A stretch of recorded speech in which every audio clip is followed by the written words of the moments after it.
And hello again. I come back with the last words here in this group being claiming they're chaste and pure. So excuse Not me while I claiming. break down laughing for a second. Hi. Facts. Facts, yes. Facts, definitely facts. Welcome to the Great American Witch to Blood Moon Rising. A title which already promises, I think, a few song references, and by a few, I mean all of them, mostly because we have Valdriath in this group, and it is inevitable, and we wouldn't have it any other way, of course. But who do we actually have in this group? Who are these beautiful mugs here to my right-hand side? Let's start with D, if you want to introduce yourself and who you're playing today, and we'll then just go clockwise and go. Hello, my name's D. I am a lot of things, but tonight I will be playing Anati Rossford, and I'm very excited to do so. I'm in chat as It's Darilla if you see me noodling around while we're playing.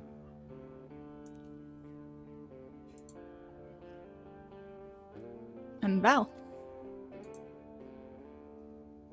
Oh, hi everyone. I'm Val. Today I'm going to bring to you Sylvie Ducote. She is a very tall Irish lady. And yeah, am I supposed to say something else? Like, I don't know what protocol. If you want to introduce your coven as well, D, if you can get back to that, or just what they're about, basically, what they do, who they are. My craft is Oh, crap. what's it? I forgot.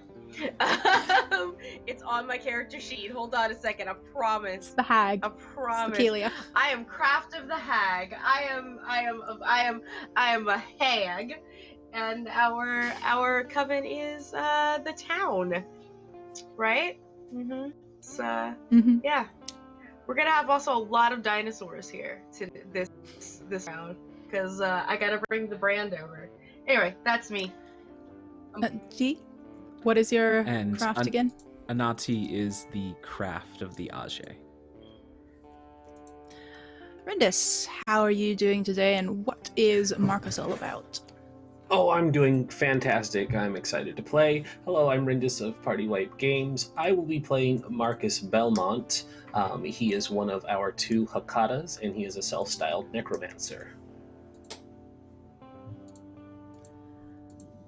Hi everyone, my name is Alyssa, but today I will be playing Naneshka, a very tall, very muscular, very friendly bartender who has a side job at the mortuary and is just here to have fun and read your beer foam instead of your tea leaves.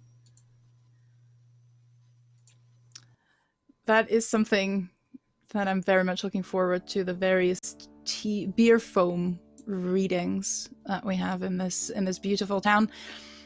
We have the Coven and the Craft pre-selected, and for everyone who is looking to or wanting to have a look at the game and what it's like, the crafts are individual, like your playbooks or your character sheets, and the Coven is something that the party chooses. So there are some inspirations for how the party comes together. There's some inspirations for the various relationships in the group, and obviously we did that in our session 0. I'm putting a link in chat just now if you want to check it out yourself. There's Christopher's link with the Great American Witch and his other projects as well. Obviously, I would also like to thank our sponsors for this season. We have a few beautiful games for you coming every day of the week up to including Saturday now. And if you look at the chat, we will have a quick link for you just there. Reaching the character limit. So Black Void Games is our Wednesday game, actually. That is the sci-fi fantasy, dark fantasy setting that Colin is GMing for us, Into the Oblivious Depths, the campaign is called. We have a lot of beautiful beautiful scenery and a lot of various planets to explore with that one. We have Evil Hat Productions. Thank you as well to you guys for supporting us with Fate of Cthulhu on Saturday, GM'd by Academic Foxhole Trooper SGP. If you know him, you know what he's like, and you can expect a lot of interesting historical, fantastic bullshittery. It's wonderful. The Return of Carcosa. We have, of course, Smudgy Games with Parslings on Thursdays. That is Words is What Define Me is the subtitle for that. It's basically little parsling ink splotches that live in your brain as symbionts, parasites, some would call them, giving you strange powers. It is GM'd by Nymeria941. We all know Anna, of course, as the life of the party and everyone's favorite weirdo right here. Then we have the Chronicles of Nuada, or the Nuadan Chronicles. I always say it wrong, by Broken Dice. Fantasy, sci-fi themed as well. That's on tomorrow, Tuesdays. And that is by Broken Dice and is GM'd by Adam. The Lost Isles of Mist, it's called. Plus, on Friday, also Thursday actually, we use the Mora system for the Ravenswood Academy, GM'd by Sam, by Mighty Narwhal. So a little bit of your slightly Hogwartsy but aged up in a college, more magic, more witchcraft, because you can never have enough, of course. And Arcana Media with Nibiru is a special 3-parter on Friday that is GM'd by Pat. And it's a quick one. It's a 3-parter, like I said, so we are going to give you a beautiful introduction into the Lost Ashes there. But all of that you can also find in our Discord, and if you scroll down you can find the links there underneath. Now, I suggest we are actually getting on with the game itself. A game that is set in a specific time, in a specific place, far away from me personally. I'm situated in Scotland, but we are heading across the ocean over to the New World. And over the years, many passing souls have left their mark on this little town that we call Seer's Rest. It is about 100 miles west of Albuquerque in New Mexico. And quite often, literally, people have left their mark on this place with scrawled beat poems and quotes and etched peace signs, crude drawings and phone numbers promising a good time but long out of commission. They all adorn the wooden tables at the Bad Moon Rising bar. Halfway across America, at the dividing line between the east of my youth and the west of my future. That one's a fan favorite, because of course it is. It's by Kerouac, as many a self-appointed genius will point out to the bar staff, who throughout the years have learned that really no matter what reaction they offer, it never really stops the flood of helpful information that comes after, and that's okay. They talk, they muse, they tell of their journey on Harleys, trucks, and occasionally even motorhomes. Then they're on their merry way to get their kicks on Route 66, whatever that means, now that the Interstate 40 is nearing completion. After all, we're about to enter the 1980s, a new decade. It's 1979. Nobody looks at Seer's Rest. Nobody looks at this place surrounded by the wide open plains, often dried out by summer, the rundown shop fronts and the houses on the main road, and thinks, yeah, this is a place to be. At most you'd find a few archaeology buffs snooping around. There's the visitor information booth, of course, with pamphlets for nearby parks and conservation areas. And there's people who are looking into their native ancestry, Zuni and Navajo.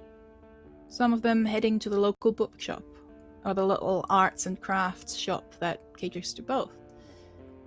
You'd find truckers stretching their legs, and hippies trying to make friends and having deep conversations, but then eventually they always leave.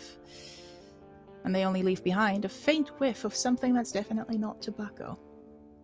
That's just how the people of Seer's Rest like it. There is magic in this town, for those that know how to look for it. There's something different about its inhabitants, something strange, something wicked.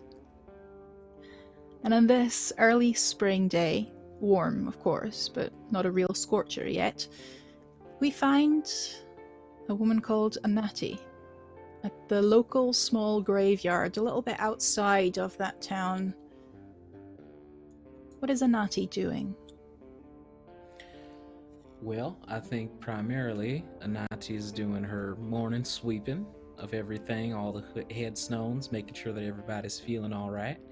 It's a pretty nice day out, so she's just kind of humming to herself as she goes along, making sure everything's clean and all the spirits are nice and at rest.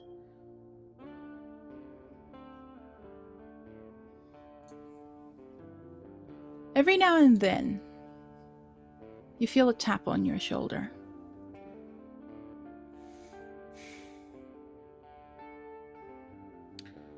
Prudence. I'm trying to get some work done.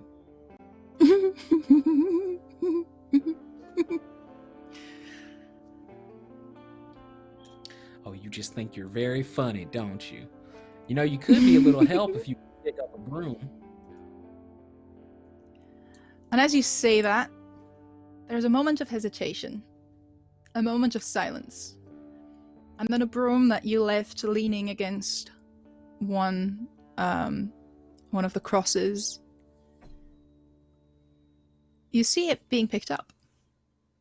You see it starting to sweep wildly, sweeping left and right with no real rhyme or reason, with no real idea of where to sweep and what to sweep, and going through a bunch of swept up dead flowers that you've plucked and carefully put into a little pile, and they fly all over. Well, I guess I can't fault you for trying, but something tells me that that was a little intentional, young lady. Always I'm making helping. a mess, and helping is subjective, ma'am.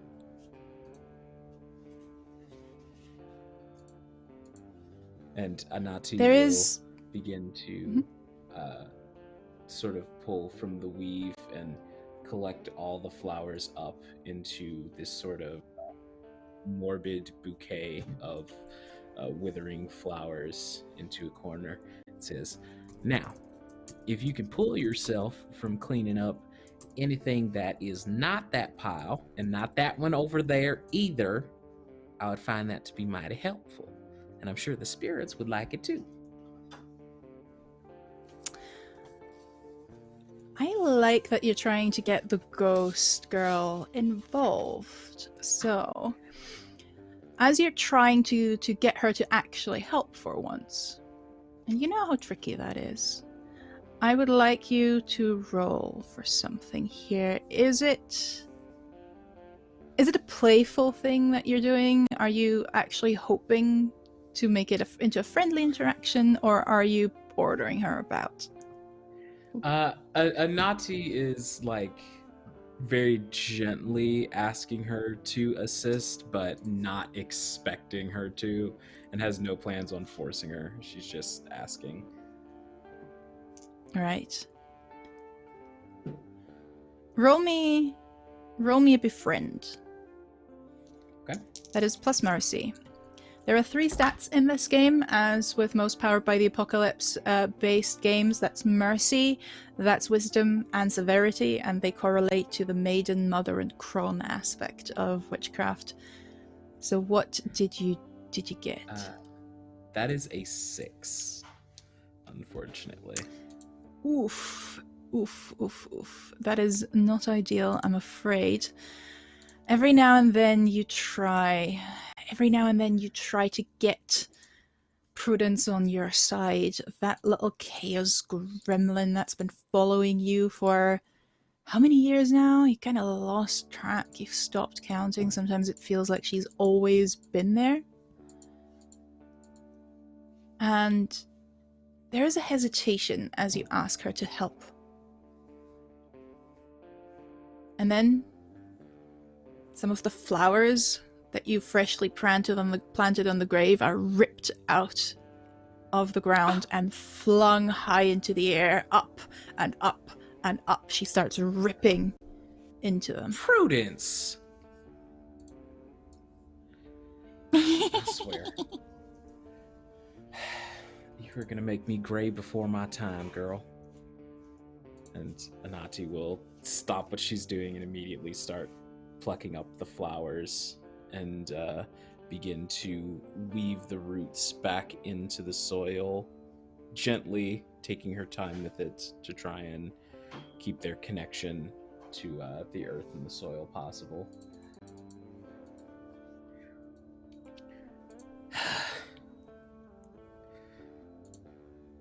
Why don't you ever go bother Sylvie? Why am I always the one who is so graced with your presence?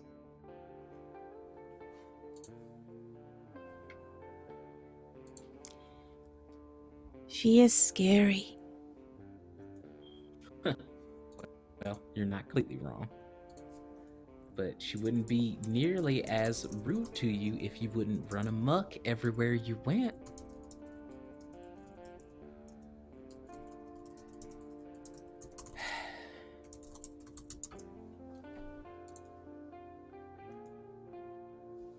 And Anati will I'm sort bored. of stand up and go, "Oh, you're bored?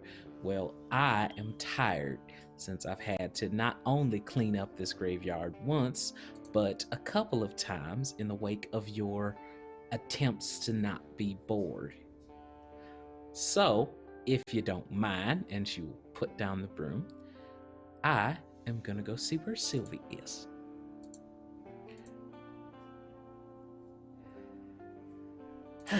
That girl, I swear. You continue about your work, tending to the graveyard, tending to the flowers. It's sometimes a little bit odd. People even remark upon it when they enter the graveyard.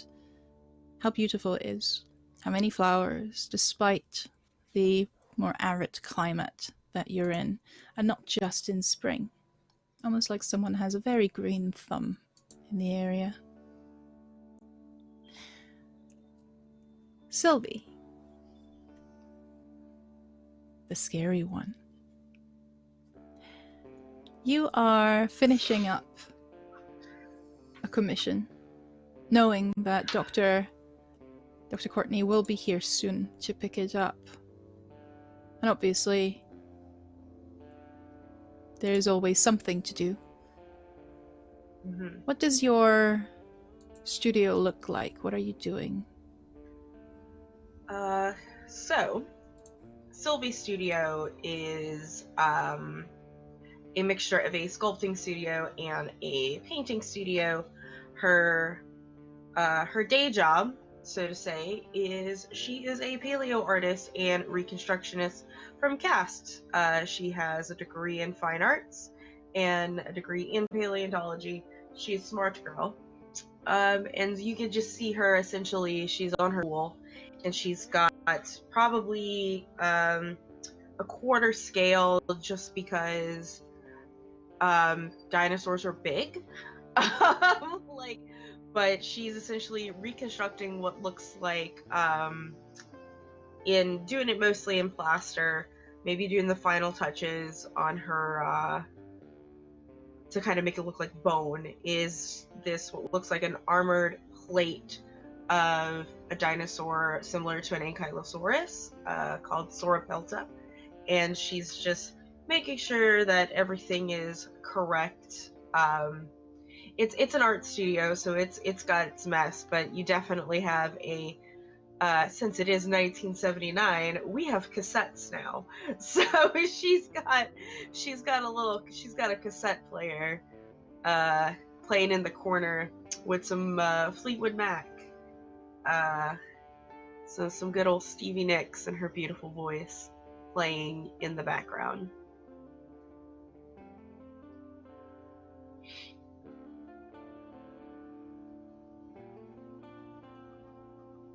I can't hear you. I'm muted, I just realized. Humming along a little bit, you don't quite notice. Well, I should ask, is this a place where you would lock up behind you, or is your studio fairly open? I keep it open during the day while I'm in there. It is locked when I am not. The footsteps are fairly quiet, but you eventually hear someone clearing their throat. Do you want me to intrude? Sylvie? It takes her like a hot second to sort of snap out of her tunnel vision as she looks up from her project. I'm assuming it's Dr. Courtney that I see. Yeah, you see Dr. Matthew Courtney, a paleontologist that you're working with. All right. I will stand up at my full height, which is 6 feet, possibly taller than this man, and give a nod. It's like, sorry, just didn't hear you come in. Ta-da! As I present my Sora Pelta carapace, essentially. He gives you a warm smile. What does Dr. Courtney look like? We will say that... Man, I didn't think about this. Dr. Courtney is probably in his mid-40s, so well established in his PhD and in his field. I could definitely imagine he's got a salt and pepper beard, dark hair, definitely wearing khaki everything, including like the sun brim hat, because we're just gonna roll into that. With a handkerchief around his neck, an ascot around his neck to catch the sweat, of course. New Mexico hot. And yeah, some glasses because, why not? And he's looking at your work. He's going, that's brilliant. I actually thought that's what it was going to look like. That is perfect. Actually, hold on, I have something for you. He takes out a little item from a little box, basically. You'd think paleontologists and archaeologists use fancy containers for very old, valuable things. It's not, it's Tupperware. But just takes out this box and says, we found that the other day, and we have no fucking idea what it is. Isn't that exciting? I thought you'd want to see it. Oh! And he opens up that box. It's a tooth of sorts. Okay. It looks, at first sight, canine. Large. Very large. A little bit of bone still attached. I couldn't bring the whole skull, but next time you're over, I can show you this thing we found. It is large. Now, obviously, we know about dire wolves and stuff. People are aware of that, but this, we found several bones. It kind of indicates it was walking on 2 legs rather than 4. We call it the werewolf. It's ridiculous, but we might be onto something new. Oh, bipedal. May I? I'll put on my gloves, or a fresh pair of gloves to examine. And I will take this tooth. How big is it? The tooth itself is about from the your hand, your palm size. It's long and thin. It's definitely worn. It has little cavities here and there, little fractures, and you'd have to look at it for a little bit longer to really study it, but what's the did you start carbon dating yet? Like, what time period? Obviously, this is at least mammalian. I'm not looking in to think of this as a dinosaur. Yeah, Ice that's Age? our thought as well. We haven't finished the process yet, but there's a couple of weird things about it. It seems much younger than we assumed at first. Much more recent. But like I said, I'll show you the whole thing next time you're around. For now, I'm actually in a bit of a hurry, so I'll pick that up. Payment in a week as usual, or would you want it cash? Because then I have to come back tomorrow. Cash would be cool. If I'm not in the studio, I'd be in the Moon's office, so you can always just stop by the office and drop it off there. Sure. Always happy to. It's on my way to work anyway. Right. So Sylvie, thanks for the beautiful work. I'll see you around. Yeah, just I'll get a painting done soon too, so thanks. Look forward to. And am I keeping this too? So did he give this for me, or No, he didn't give it to you. He just showed it to you because he knew you'd be excited about it. Before you leave, do you actually mind if I just take a couple of photographs of this? Oh, sure. Go for it. Just, And she's gonna get her Polaroid and take a couple of pictures from different angles with her Polaroid. And before she hands it back. And he waves and hops out in this very happy spirit, even for a slightly older gentleman, of getting excited by something new and something potentially his world shattering. Yeah. We are hopping over to. Or did you want to add something? No. Well, there might be a moment where Sylvie just sort of puts her hands on her hips and like looks over her Polaroids, and it's just like, fuck. Very appropriate, as we're panning over through the old town of Seer's Rest into an area that is front-facing. So the town is around what was the old Route 66, little nook off the Interstate 40, so it's no longer directly going through. It has seen a little bit of decline, but every now and then people still stop by because they like the Bad Moon Rising bar, or because they appreciate the more quiet streets and can circumvent traffic that way. Not that there is much of that yet. And every now and then people need repairs, and they will head to Jake's workshop, where we find Marcus today. Why are you in the workshop today, Marcus?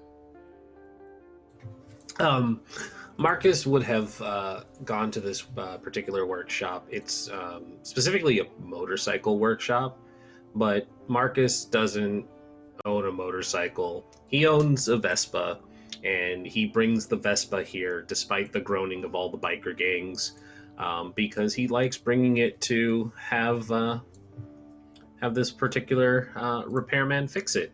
And you would probably see him kind of leaned back on a counter watching Jake work, and he's just like, I don't really know what the problem is, Jake. Every time I go out and ride, it just makes this strange sound, and it rattles, and one of the wheels feels loose, and oh, you're just the only person I know who can really get it tight. And he's just kind of watching and admiring, and there's nothing wrong with the Vespa.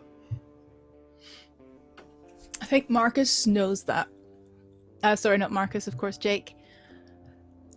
Gives you a little bit of a knowing smile, but has a look at the Vespa anyway, partly for honor reasons. After all, he prides himself to be the best mechanic in a 50-mile radius. There is nothing in a 50-mile radius, so that's an easy task, but it's still something. But he starts chatting a little bit. What are you wanting to put? Where do you want to put the conversation? Which direction? How much does Jake know about you?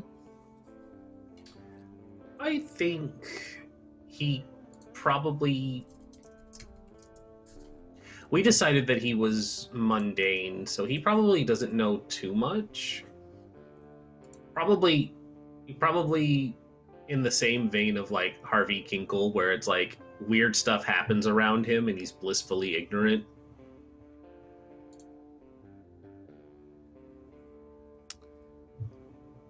So you talk a little bit about a recent commune of hippies that has come through town with their little buses and their little camper vans and have stayed for 2-3 days, which was everyone's talking point of the week. Because usually people just go through Seer's Rest. Usually they don't stay for very long, and usually they don't come into town trying to integrate and to make friends. But this particular group of about 8 people, let's say, they were just relentless in their attempt to talk to everyone. And Jake doesn't mind that. Jake actually had a good night at the Bad Moon Rising at the bar because, at least it's new people in town. At least they get some chats in. But my God, they were relentless in their questions. Everything, and so personal as well. Still, just seeing Cassius' face trying so hard not to just snap their necks right there and then. That was bloody brilliant. Cassius is, of course, one of the bookshop owners, one of the vampires we have in town that pretty much everyone knows about. A little bit on the grumpier side when it comes to hippies, anyway. Just that. I think I won't let him live that down for the next. I think it can take about 2-3 months. What do you reckon? Let's get him one of those necklaces with a peace sign. At least 3. That way it really sinks in. He's a long memory, so might as well really heckle him for a long time. And he can't drink it away. And you see him step away from the Vespa and raise a bottle of beer and just toast to you and take a swig. I think she's as good as new, really. Nothing really wrong with her, if you ask me. Maybe just the heat getting to her. It's getting hotter again. Darndest thing. Well, you're always good for a quick oil change, so glad you were able to look under the hood and make sure everything was good. Always here for you. You're at the bar tonight? Of course. If you're showing up, I'll definitely pop in at least once. He winks and wipes his hands on one of the dirty towels. Anything else I can do for you, Marcus? No, I think we're all squared away for now. And Marcus very much intends to head right to the bar, because he doesn't have any work until the evening time anyways. And at the bar, there's sort of relatively early in the day, so Naneshka, you're pretty much alone there, running the shop, running the place. There's no customers, really. There's probably know a couple of barflies will show up sooner or later. It is that time of the year where every now and then they find other things to do than just hang out in the place. They get a little bit of that spring fever and suddenly find a will to live, but they'll always come back. However, when it comes to will to live, there is some that, well, will doesn't exactly cut it anymore, as some of the glasses around you and some of the various items that you've been washing are being cleaned by towels. in the air. Like a wizard's apprentice almost, but in this case it's not you. It's not you doing it. She looks over to the glass that's currently being dried down. It's like, thanks for that. I was gonna get to it, but anyway, thanks. And it looks like Always happy to help.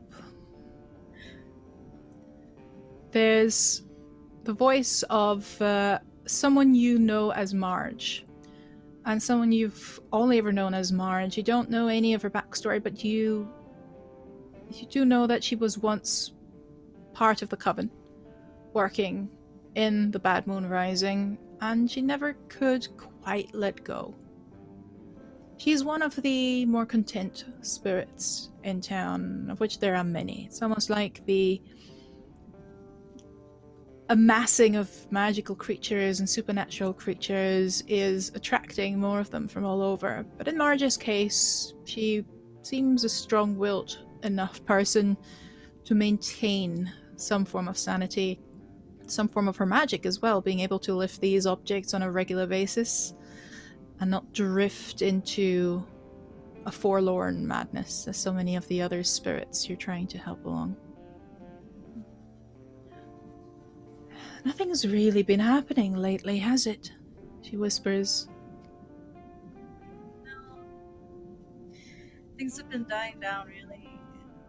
You know, it's that time of the year where people are like, oh, suddenly I want to do something with my life, or whatever they want to do.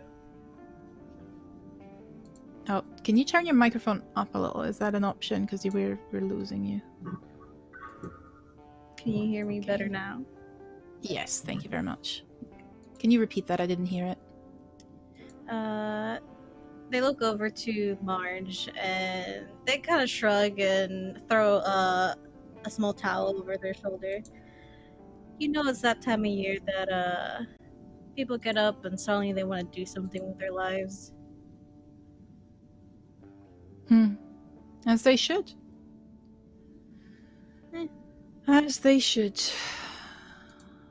This We'll be back place soon. is... This place is... getting old. I feel it. Old how?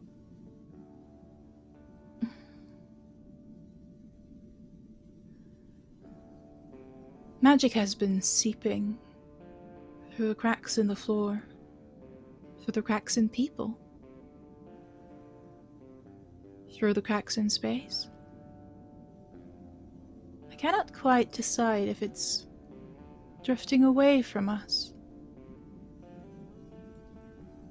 or prowling.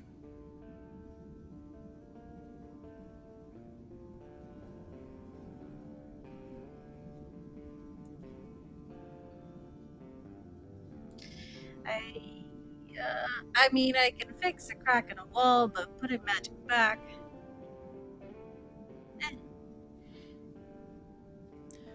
Will you stay here forever, girl, or do you have big plans and dreams?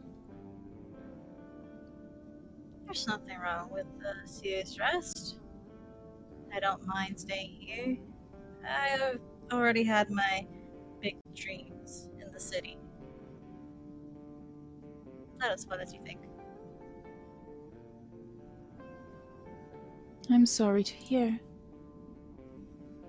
I always wanted to see the world.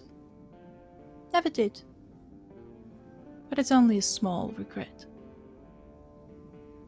Oh, speaking of someone who's seen the world? And you're not quite sure what she refers to because it takes literally a minute. And then you hear the little old-fashioned bell. Do you have a bell at the bar, or is that entirely too ridiculous for a place like that? I feel like they would have a bell because it's entirely too ridiculous. Nice. And in comes Cassius, the very the very vampire we've talked about a second ago, but as he's one of your characters, Alessa, what does Cassius look like? Cassius has dark black hair, always swept back, long. He's pale and always wears really nice clothing. Not completely out of fashion, not completely out of style, but definitely nicer no matter the heat. He's always wearing either button ups or nice suits. But sometimes you'll find him wearing something that's definitely not of the era. And he's coming in with something quite ridiculous, at least that's what normal people would think. He's holding an umbrella, a black umbrella, that is shielding him from the sun. He is one of those that has lived long enough for the sun to not harm him actively, to not make him crumble to dust, but he doesn't like it very much. And he usually leaves the day business to Stella. The bookshop they own in town is a special one. You'll find books from all over the world. You'll find antiquities, you'll find new stuff, you'll find your smut novels, you'll find your local hiking routes and historic information on the various reservations in town, in the area, and the various nations in the area. But I can't stand the woman. Make her stop. Make her stop, he says as he dramatically falls into one of the booths. He and Stella are both strong personalities, let's put it that way. Had a rough day, Cass. She decides to completely remodel the whole place. No, alphabetic order is no longer appropriate. We now need to change it by color. I think she's just bored, to be perfectly honest. Maybe she's I was doing it wondering- because she knows how much it bothers you. Oh, that would be rude. Entirely possible, mind you, but rude, nonetheless. Can I hide here for a little bit? You're always welcome here, Cass. Wine, please. She already has a bottle opened. She knows the type of wine that he always gets and starts pouring it and walks over and just places the glass down gently. And he starts with a phrase that you've heard so many times and will probably hear so many times more. Have I ever told you about? And starts into a long-winded story about that time during the Napoleonic Wars. And he was just a little lad fighting in the war. How very exciting. You're not entirely sure if you have actually heard that story before, because he jumps in timelines and you can't really ascertain just how old he is sometimes. But it is a very nice diversion until Marcus enters the bar as well. Hey. Have I ever told you about the time? Did I time it right? You're a few minutes off. Well, I'm sure it was a riveting tale about traversing the African savanna, hunting big game. I would never. And he thinks in his mind, did I actually tell that story? Because he definitely did do that, but... Then just takes a sip from his glass. I'm only Naneshka puts giving her you a hard hands time. over. You see Naneshka put her hands over a black dog, like their ears. It's like, don't talk about animal hunting in front of Cerberus. That's rude. Oh, they don't hunt dogs out there. They use the dogs to help hunt. Cerberus would be a valuable asset. He still is. Of course, always. No doubt in my mind. I do remember fondly the Ridgebacks I used to have in, what was it, 1920, 22? Lovely beasts. Very lovely. Loyal. What is Cerberus like in the bar? Is he going puppy, or is he a little bit more reserved? He's a bit more reserved. He is already an older dog and has over 5 years at least. Older dog. But he's actually very well behaved. He's this really beautiful black cane corso. Still floppy ears, still long tail. And he either sticks next to the bar, laying down on the floor, away from people, or if the bar is empty, he knows that means he can go sit at people's feet and just beg for pets.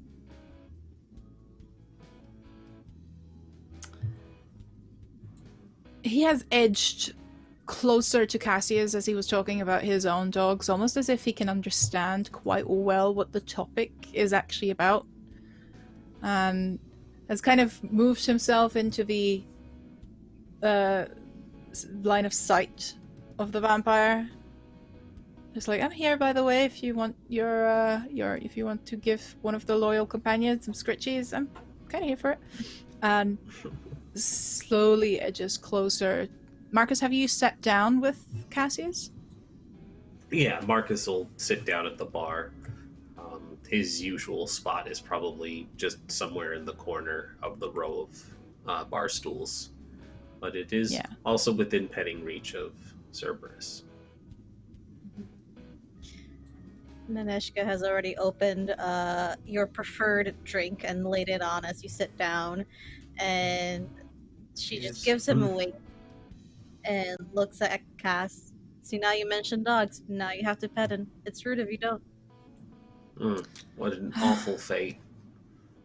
I guess if I must. And he starts going, oh, good boy, good boy, good boy. And when he smiles, you can see his own canines, his own teeth that are a little bit sharper, that are a little bit more unsettling than regular human teeth. You can see them glisten a little bit, but he's in full puppy petting mode, and all mannerisms of decorum of old are just out the window for a second.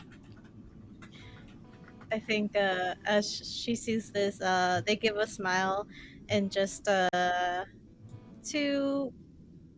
solidify this kind of more relaxed hangout, she'll kind of flick towards where she knows the jukebox to be and turns it on, even though it's about the other side of the bar. But with a flick, she can turn it on, and you see it light up with color and music start playing. I like to think that as a joke, she likes to play Black Magic Woman by Santana often. Perfect. Absolutely perfect. We'll be moving to... I'm sorry. I'm going to be that person. Too late. Santana didn't cover Black Magic Woman yet. Too late. Fair enough. You know what? It's magic. It's a song that nobody has heard yet. It's magic. Listen, I just don't want to leave Stevie Nicks out. It's my girl. So I will decide right here and now. By the way, at this point, I should mention thank you so much, guys, in chat for all the retweets and all the subs as well. Because I'm assuming it might have been a name change. I don't know what exactly is happening there at the moment with Chatbot and our bar. Tested it the other day and it worked. Always the case, but it kind of resets. So we'll keep a manual count of that, of course. We have 2 sub goals reached, and we have, I think, our first retweet thing as well. Cleric will let me know in a second, but I'm going to give you all a round of charms for that rather than just advantages. So you all have +2 charms. There's always a starting point. Charms, like I said earlier, can be used for narrative takeovers of the players. But I think as one of the sub goals, I will literally say that this jukebox can play music from the future. Just so you don't have to constantly worry about making sure it hasn't come out yet, even though we do have our local expert in Nice. Valrianth. But if you want to put it in chat as well, we can make it narratively so that it's strange and that people comment on it. But don't you worry too much. Second one, I'm still thinking about the second sub-goal reward. So, if we move over to G and Val, to Anati and Sylvie, who are kind of running into each other, unless you have a specific thing you want to do in town or visit. Mm-mm. As it usually happens, Anati just busts open the door of your office and says, Sylvie, that girl is driving me crazy.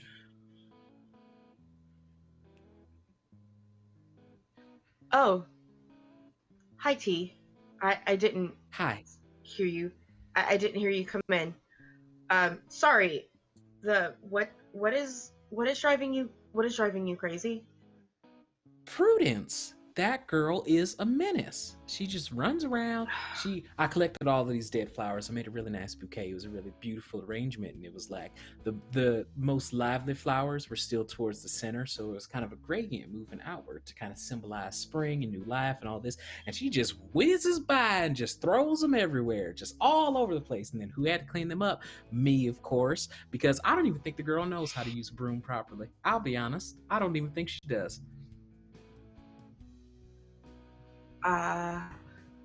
T, if the ghost is giving you problems, why don't you just help her see the light? What ghost? Isn't Prudence a ghost? Out of character. Prudence is a ghost. Anati does not know this. I like to think that it's obvious to everyone else. Yes. But Anati so is just like, I'm gonna straight what up. This is Sylvie. It's like, if the ghost is bothering you, just show her the light at the end of the tunnel, so it'll leave you alone. Sylvie, not Nanny's friend Marge. I'm talking about Prudence. You know, she's always following me around, making sure that everything that I need to get done is precisely interrupted, and I can never pin down why. But, anyway, the other thing that I wanted to tell you about was my latest radio show. So the last time that I had somebody call into the station, I was like, oh, this person sounds cute. And then I think that she's one of the hippies that came by a few weeks ago. Remember when Cassius was like, and she's getting mad at the nice people for no real reason? I think, if I remember correctly, and I remember voices pretty well, I'm pretty sure that voice was somewhere in that crowd of hippies, although I couldn't really tell what with all of the special cigarettes that they had with them and all that. But I'm pretty sure that she was somewhere in that crowd, and it's just a shame. I might have kissed her because I kissed a lot of people last time they were in town. Hippies are known for smooching indiscriminately.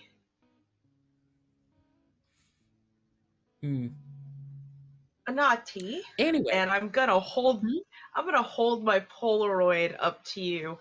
What does that look like to you? Oh my. Mm-hmm. Is this did you find this? Mm-hmm. I did not find this. My boss, Courtney, he came in with this. Apparently there's an entire skull, and it's probably Ice Age related and bipedal. Oh, that's Wants to not show good. it to me one of these days. It's not good. Right. Well, I just needed that extra set of eyes to confirm that I was seeing what I was seeing.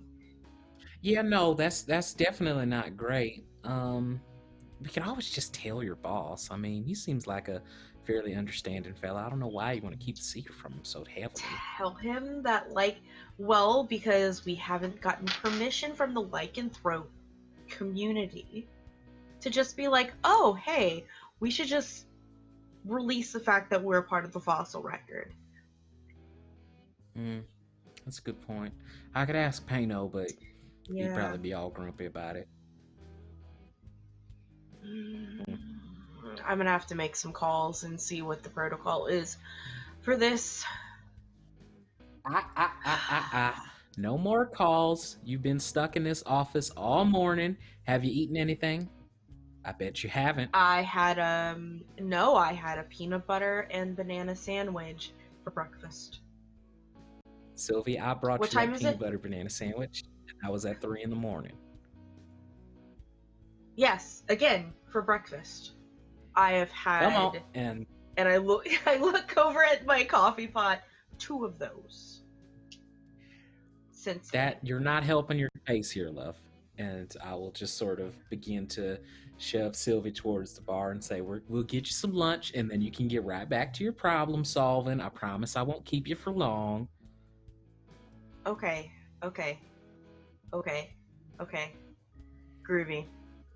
And I will go along with Anati to wherever she wants to take me for snacks. We're going to the bar, more than likely. Okay, so clearly more carbohydrates in the form of French fries. Gotcha. Yeah, exactly. Yes. The bar has a and kitchen. As soon as How healthy it is up Go to ahead. you entirely. As soon as Anati, as soon as Anati walks through the door, she goes, "Uh-oh, you hear that? It sounds like there's a guard dog on the loose," and she will dive onto the floor and just start like cuddling and playing with Cerberus as much as possible. And Cerberus is a fierce black hound, a fierce protector of this town and its inhabitants, and he would cut a bitch if necessary to save, especially Naneshka's life. But right now, he's getting belly rubs, which means there is not much dignity. His tongue lolling out on one side, folds of his skin just all over the place. He's literally melting into the ground out of happiness. And he's a very happy boy. Very happy boy. Hello, all. How are we feeling this morning? Afternoon. I feel Time's weird. great. Oh, fantastic. TT, you have to know I came up with a new sandwich. Oh? I did. So, 2 slices of white bread. In between, you have turkey, chicken, and ham. You add in lettuce, tomato, Wow. bacon, mayo, a little bit of ketchup. Put fries in there. Right, of course. Then cheese. You want both yellow American, Interesting. white American. Put it all together. Interesting. Chips on the side. Do you And I will turn to deep Sylvie. fry it? You can. I should try that. I should try deep frying it. Oh dear God! I feel like to think everybody that- creeping closer to the grave. I like to think that Sylvie has like unconsciously gotten like the anime watery eyes at the description of this sandwich and is like now realizing how hungry she is. I was like, Yes. When There's Do you want to try it? there's some Sailor Moon. Yeah. So You wanna try it? Sylvie's not a small girl. She needs this sandwich now. Oh, yeah, I got you. Yeah. I get it. And right. Naneshka looks at me with that look of understanding. I like to think Naneshka's not too far off, maybe like 5'10", so only like 2 inches shorter than Sylvie. She's also like a muscly girl. She needs to eat the protein, you know. And she looks at you, snaps her fingers at you, I'm in the kitchen. I'm gonna get you. Do you want me to try to fry it, or do you want now? Just lightly toast the bread, please. Heart disease runs in my family. Okay. So Marcus no just deep kind fried. of laughs and drinks more. I know what that laughter means, Marcus. Don't bring that negativity in here. Not deep frying it. Oh, A pickle and a beer. I'll be back. And then they kind of do like a little sweep turn around into the kitchen, and you hear them start like singing to the music as they prepare the sandwich. Cool. Anati will sit Groovy. down next to Marcus and will say, "So, Marcus, so TT. did you tell that feller Jake you like him yet?" It's a very intricate and multi-layered plan, and I'm on stage 2 of 475 of this multifaceted plan to win over his heart eventually, maybe, probably. Marcus, I can tell you that my Vespa is still in working condition. Marcus, How every many time you two steps? together, there are enough sparks to light a fire. Just like saddle up to him, and Anati will use Sylvie as a demonstration. Just like saddle up to him and get real close and give him a nice hug and say, "Hey, I really like you." Oh, it's I just that like easy, you is it? too, Marcus. See, how hard was that? I see how well and unawkward that whole interaction was. Well done, Sylvie. You've put my concerns at ease. Marcus, don't judge this interaction. It is a prototype, and I am awkward around people. But Jake is not. He is very good around people. You have to be in order to change their tires. That's I don't think true. that really correlates. Comes back, sets a sandwich down in front of Sylvie. Marcus, listen. Thank you. You just invite them out for a drink, see where the night goes. I'll play some nice music on the jukebox for you. There's some new like love songs that came up. I've never heard them before. I don't know. Well, how as to it say- happens, he's already coming over for a drink, so Yeah, but did you invite him over for a drink? That's different, right, TT? I told It him is that very I'd different. be here. We should leave the but you don't table wanna empty. Oh, that's a good idea. We need to leave this table before he arrives so that we'll crowd the bar and he cannot sit at the bar. He'll have to sit with Marcus. Or you could just ask him to sit with you.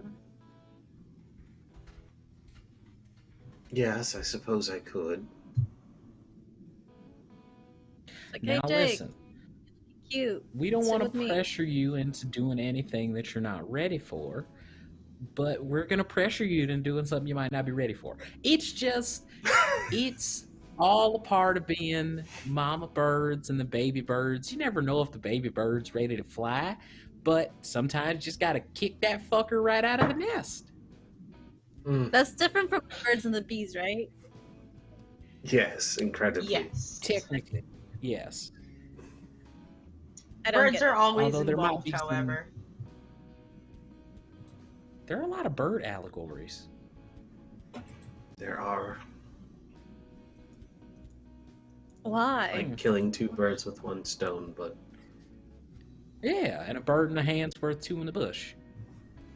Did you know that all Early bird birds gets are the worm. dinosaurs? But not I all had heard dinosaurs are something. birds. aren't How does chickens that even make descendants of the sense? Tyrannosaurus? Is a bird. What? Yes. I don't get it either. They're Yes. doing their science thing where they try and rationally explain stuff and I don't get it. TT though. It. Flowers It's alright. on the table for Marcus and Jake. oh, that would be a great idea. I could help out with some good old-fashioned Victorian flower language. I didn't know flowers could talk. Well, they can if you've taken appropriate amounts of drugs, but that's not what I'm referring to. I mean, in a time where folks were a little bit more repressed than here and now, we used to communicate with more subtle signs. Marcus, it seems like the more subtle approach could be yours. I do prefer subtle. Well, You should listen to Cass. He has the best ideas. And she puts like an arm over Cass and just nods. you could try a little bit of yellow pansy, perhaps. It means you're thinking of the person. You could try hyacinth. It means they're charming. Possibly a little bit of affection with honeysuckle. I mean, if you want to just keep this, let's just say an encounter for a brief moment, maybe just one night, then there are other options. I'm not judging. Wild Rose stands for pleasure and pain. Anyway, anything you could obtain that way, I'd be happy to help translate. Yeah, I think. How successful have you been in your long existence? Well, and you see him shift a little bit, not uncomfortably, more like strap in, lads. Well,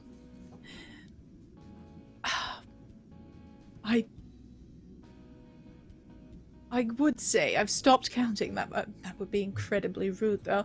Naturally, there are always encounters that stick out, preserved in your memory, just aging like fine wine.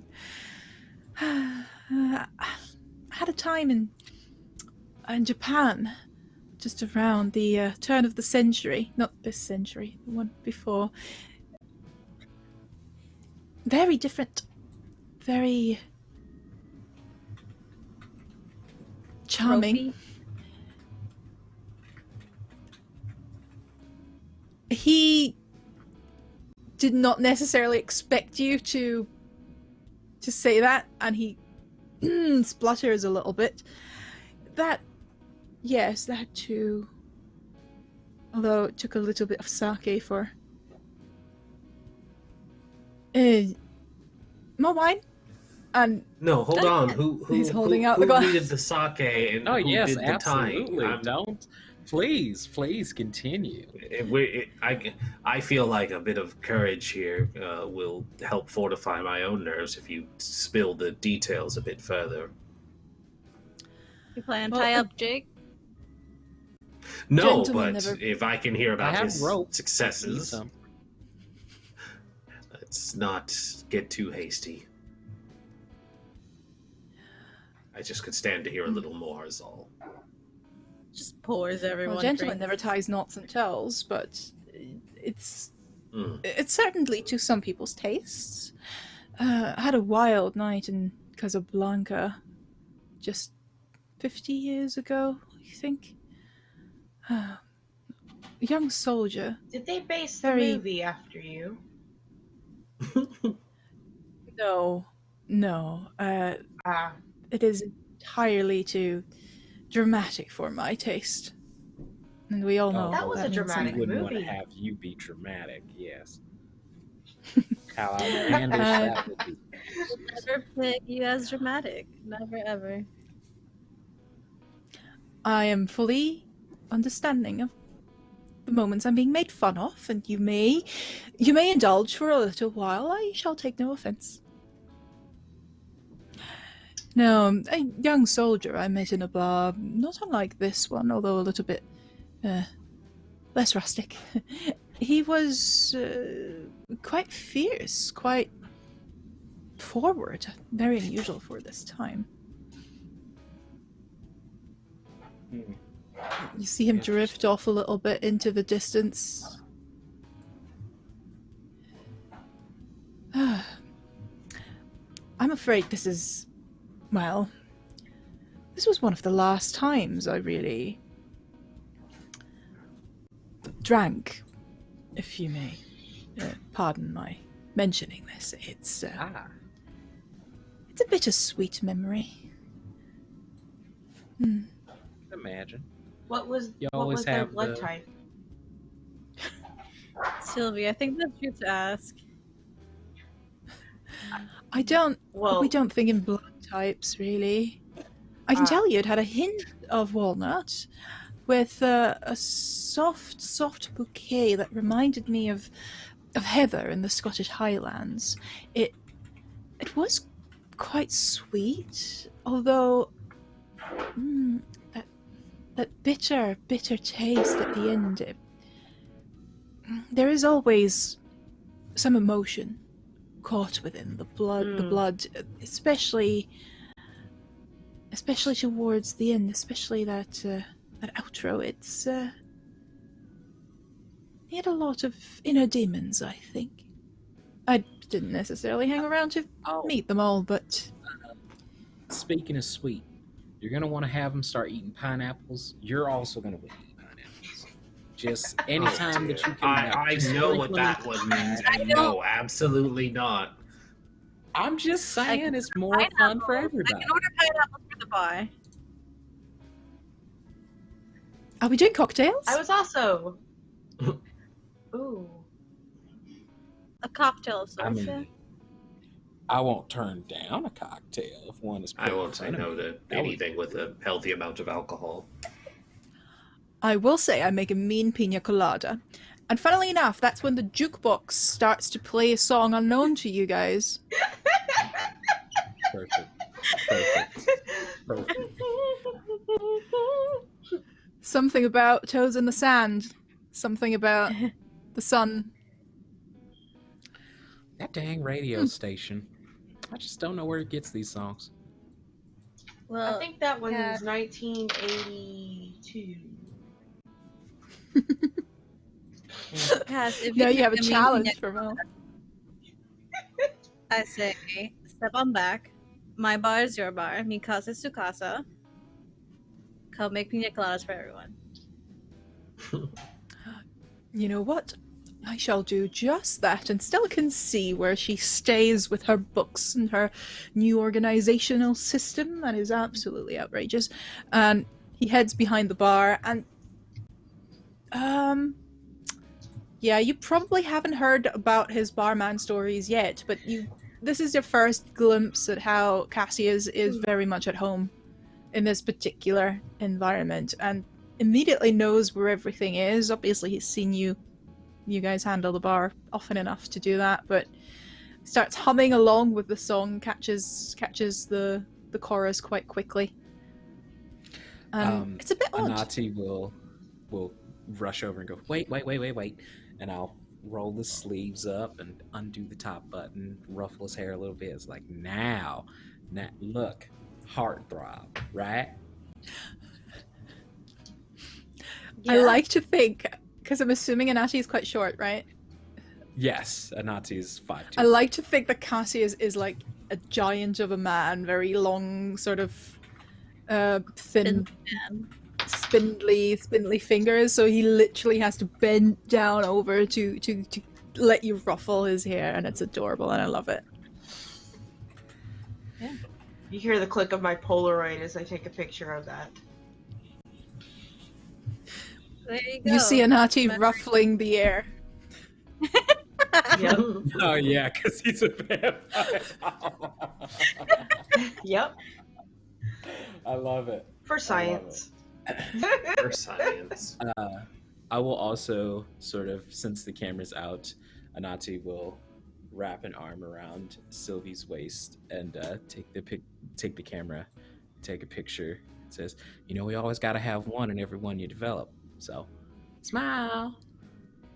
There is no way that you can get a proper selfie, self-portrait at that angle. I am a foot taller than you. Oh, good point. And I will toss the camera to Naneshka and then wrap Okay. both arms around Sylvie and just like full on like I will. smush. I'll pick you up and smush you. Beautiful, perfect models, got it. And there's just like 5 really fast consecutive clicks. Amazing. Put you down. Weirdly, There you go. as you shake one of the photos and look at them, on one of them there's like 2 spoons that are being held up behind Anati like bunny ears. Hey, you got spoon ears. Huh? Gosh darn it, Prudence. Ugh, that girl. Where did she go? Go towards the light. How did she even get in Hey, here? Fruity. Through the wall.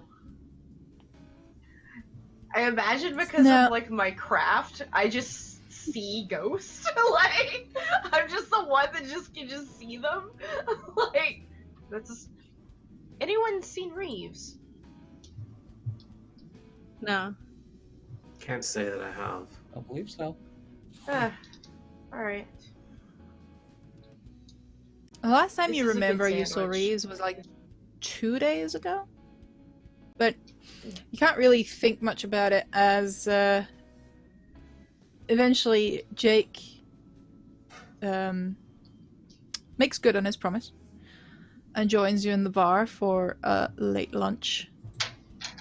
Disperse. Cassius has created some beautiful cocktails, although he's used steins for them because there's no real cocktail glasses here, I think. It's a little We're bit a on the classy simpler joint. side. Classy. Really. Correct. But he has managed to find some old dusty umbrellas that someone brought for a birthday party and have been sort of staying in one of the drawers. He dusts them off, they're alright, but puts them in. Well, I think you'll be proud of me. And he hands you each a glass. Fabulous work. Naneshka takes it. Can't read from this one. And just starts drinking it. That is definitely a pina colada. Told you. I told you. Jake is standing in the door looking a little bit... we're changing the menu? What? Oh, they just decided we were going to try something new. And Marcus kind of sidles up next to Jake, hands him one of the steins. Cocktails. How's a sip? Ooh, that's sweet. TT said, sweet is the way to go. I can get behind that. Just didn't expect it. What's that, pineapple? Yes, they also recommended lots of pineapple. Alright. I guess fruits are healthy. Yeah. You want to sit on table? Yeah, just the usual, please. He waves at where he expects Naneshka to be, but there's Cassius. Is he working here now? No, he was mixing the cocktails. Right. I got Temporary you. thing. Usual. Thanks, Nan. Marcus, you notice something slightly weird. Weird. What does it look like when you see how much time people have left? It kind of is like smoky and It would look like an LED clock where it just has like a time countdown, and it does years, months, days, hours, and you can see basically pretty close. And like as it gets closer, the amount of numbers shown shrinks. But if they have years, it just shows years, months, days, and then it becomes days, hours, minutes, etc. Oh, loud. Oh, Okay. sorry. That was That's okay. my bad. But yeah, it always shows in sets of threes. If it's longer, it's like I said, it's years, months, days, and then days, hours, minutes, seconds. That clock above Jake's head slowly is losing time.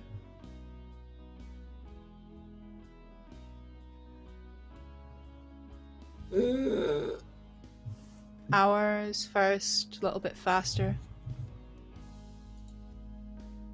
Days. More and more.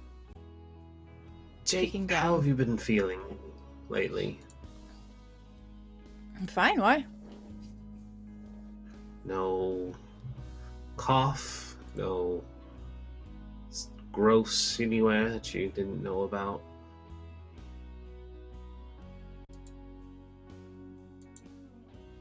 Do you look weird? But just points his face. Look weird? pokes his No, face. handsome as always.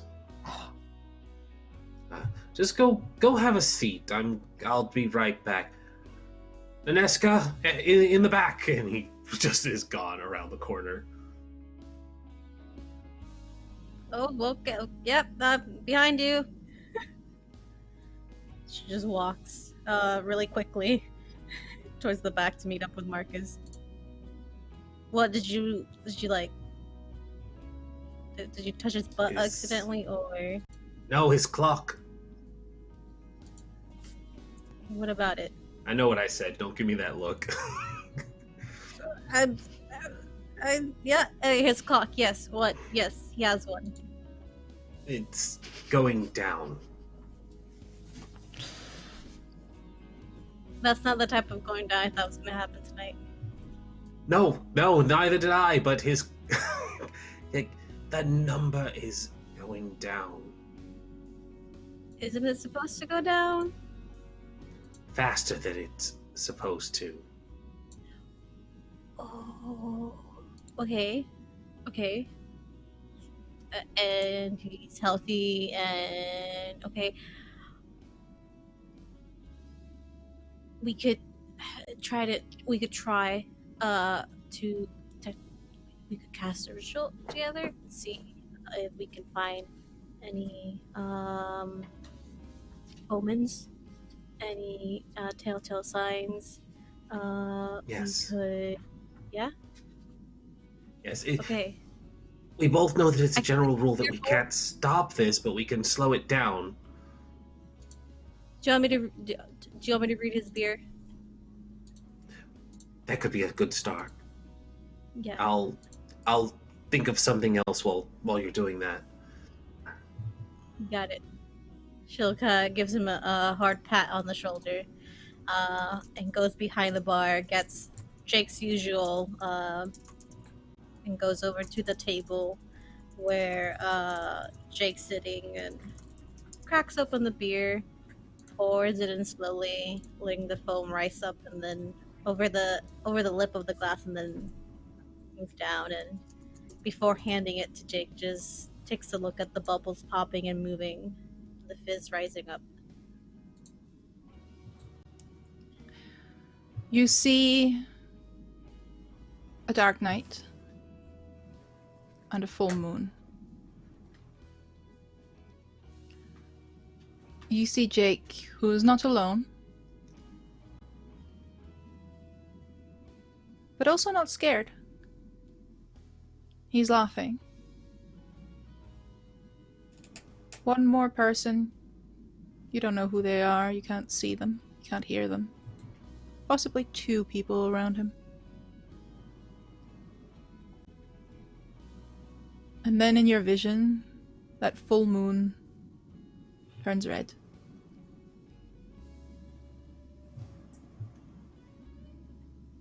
Fuck. I mean, here's a beer.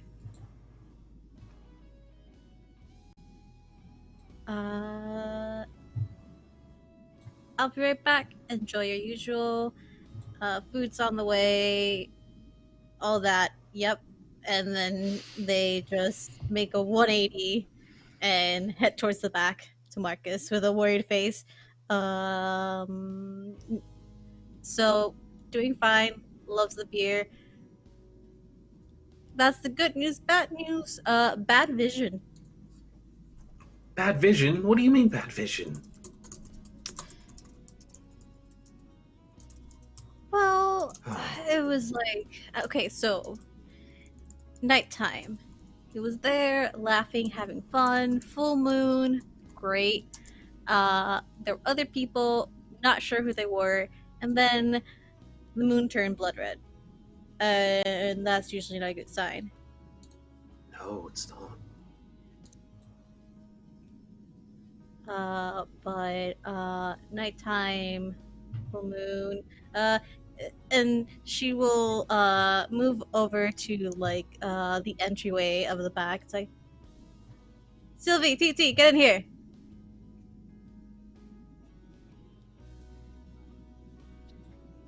Okay. My name was called. Yes, I broke the I stick. I need help. White. Okay, I take the moment to like dap my face with my napkin because there's ketchup on it, and fold it up and take my plate with me like as I go back.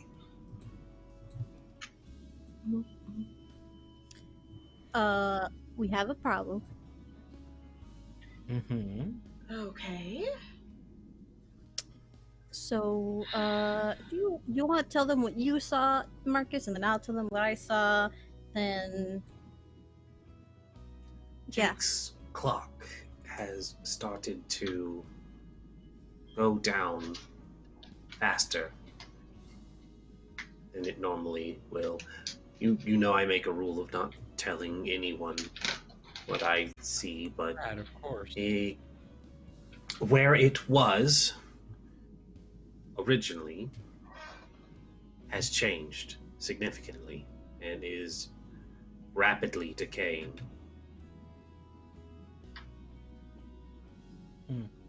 So that's bad. That normally news. doesn't happen. Yeah. Mm. So like I suggest it's like, wait, give me a moment. I know what to do. I'll read his beer foam. Great. I know. I can see.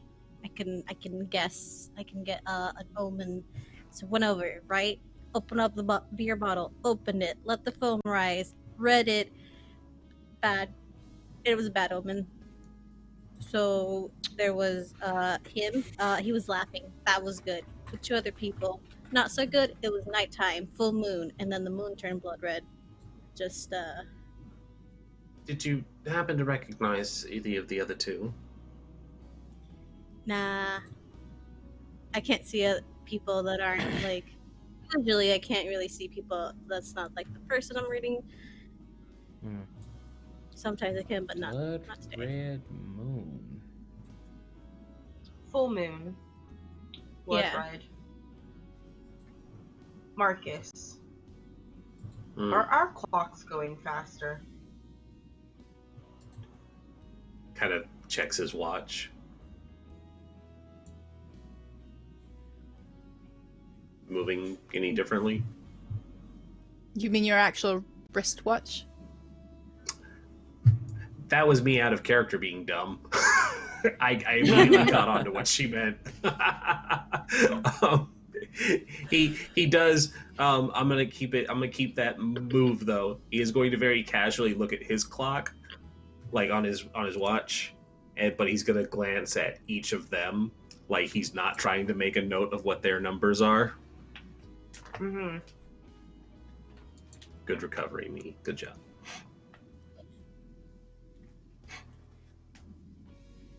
And when I say hours, anyone in the bar or the town The clocks For Sylvie, go ahead. around your friends, around your coven mates. There's a humming to it. They still show the same times they always have. There is a humming to it that is new. There is a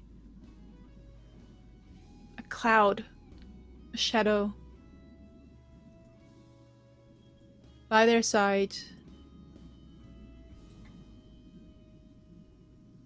almost poking the clock, almost willing it to move a little bit faster, to change. Every now and then you see a number flicker.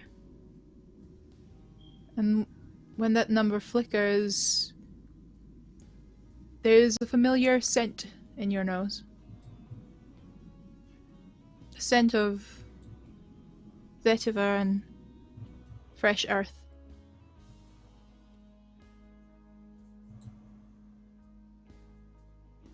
You've only ever known one entity who comes with that scent attached.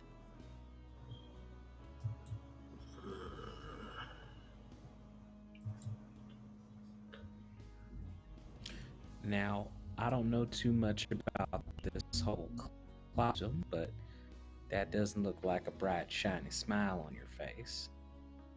When is it ever? Good counterpoint. Marcus is going to walk towards the back door. He's just going to wait a moment and then open it.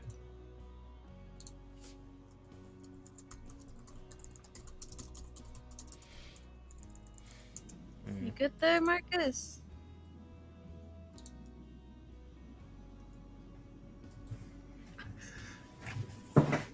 Is anyone there when he opens the door?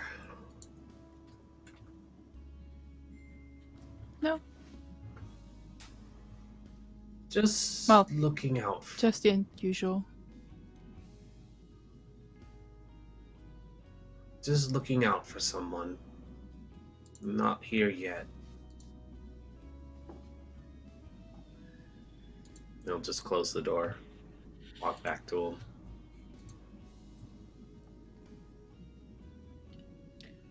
Well, how should we proceed? We could gently recommend that Jake not be outside when the moon turns red. That Do we might know be when a the little moon- suspicious. We know precisely when that is. I didn't even know that the moon did that, so no, I have no idea. Sometimes. No. It usually has to do with pollutants. Cool. Groovy. So we could try and figure out what this means, because, you know, my visions aren't always like super clear, but there was a full moon. Like, are we thinking like werewolves, rituals? Oh, I could ask Pano. Oh. Werewolf. He's of the Lycan community. He probably knows a lot about the moon. Probably. Yeah. Yeah. I mean, those are the only few things that come into my mind with full moon. Unless there's like another one where like a red full moon means like something else.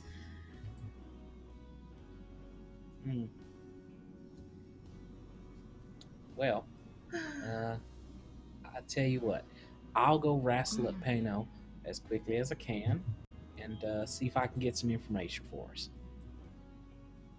Cool. All right.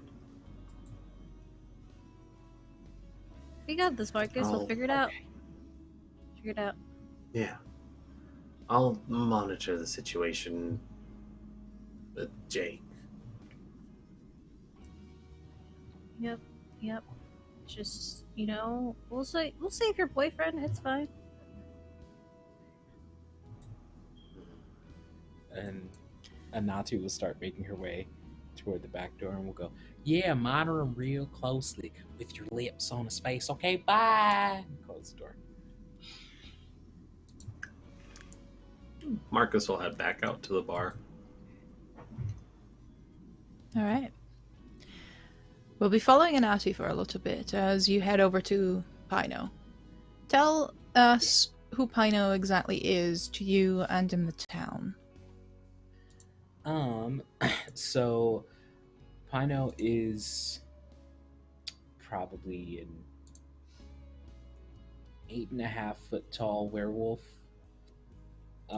who prefers the more animalistic form. So is probably lounging around his own home in his werewolf form. Anati has it's just another person that Anati takes the time to just sprinkle sugar and fairy dust all over. Uh, and despite him being very grumpy and just curmudgeon, uh, and yeah, Anati would just approach his door and just try and open it, and then be mildly offended when it's locked, and just start do do do do do do do do do do. Pino! Do do do do do do do do do do. So Pino is, let's say he's a little bit outside the main part of town, almost like a ranch house, an old farmhouse. He owns some land as well, makes it easier to prowl, makes it easier to run around and to live mostly in his true form. At least that's what he would call it, his true form. But you know, he does that usually at night, so he should be home by day. In fact, he should be fast asleep by day. And his knocking and your knocking is, it takes a while to get through to him. When you hear the slow lurking steps, he opens the door. I'll say he has heard your voice, so he doesn't shift back. He's still in sort of hybrid wolf form, enough to talk, to be able to talk to you, but tall, with hair spurting all over his face, elongated face as well. Not wearing clothes, because why would he bother? What? Well, hey there, tall, dark, and gruffy. Hello there, short and annoyingly sweet. And uninvited, Anati will just walk in and close the door. So I had some questions. I have a friend who's having sort of like a lunar problem, and I know that that's mostly your thing. So I had a couple questions I was hoping you could answer them, and then I'll let you get back to sleep. I know it's kind of early for you. A lunar problem. Mm-hmm. He heads into the kitchen, ducks underneath the lamp, gets himself some water. A bite? A pack? What are we talking about, little one? No one's been bitten to my knowledge, but what do you know about the moon, like, turning all red and blood-colored like a penny? An eclipse. Not sure what that is, but okay. It's when the sun and the moon are... Really, you don't know what an eclipse is? I don't really Solar do eclipse, much lunar astrology. eclipse. It's the sun, the moon, and the earth aligning up, and the shadow of the moon turning red as a result. Many of us consider it a holy occasion. I guess that's the closest resemblance to you. Some claim wolves are more powerful during eclipses. Personally, I sleep really well around that time. No nightmares. Well, that's good. Do you know if there any Lycan folk that tend to get a bit more aggressive when it comes to the eclipse. Oh yes, the large packs certainly do. They try to take over other packs, enlarging their territory if necessary. Kill those that they always wanted to kill. Only among lycanthropes, so. Well, that is not exactly the best news. We got a friend who Nanny sort of read his phone. Anati. Says he's in a fair bit Anati. of trouble. Anati. I don't care. Well, it's very important, and if I could implore you to just raise your empathy a little bit for just a little while, I would appreciate that. Alright, we're entering a conflict here with you imploring Pino to not be a dick. So, are you trying to...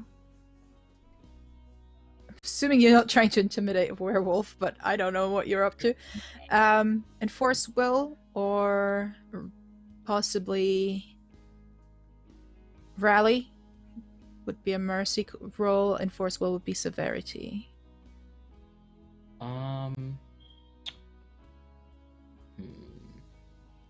I would say it's more of a rally, because I'm trying to plead the case of, like, this person could be in danger, though.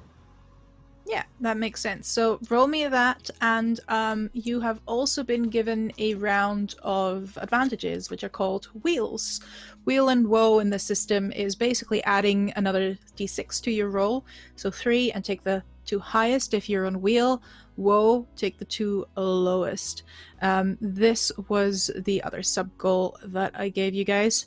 So a round of wheels for you. If you want to use it, it's indicated by that little blue die in the overlay. If you want to use it, let me know so I can take it off. I would. And always let me know before the roll. Sorry? I would love to use it right now, actually.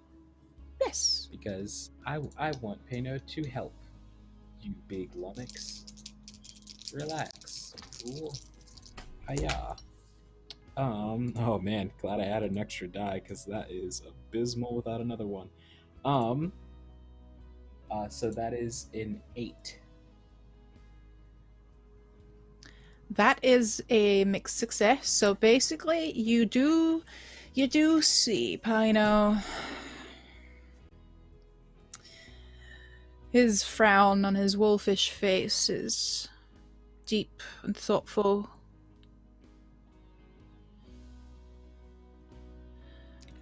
What do you offer in return?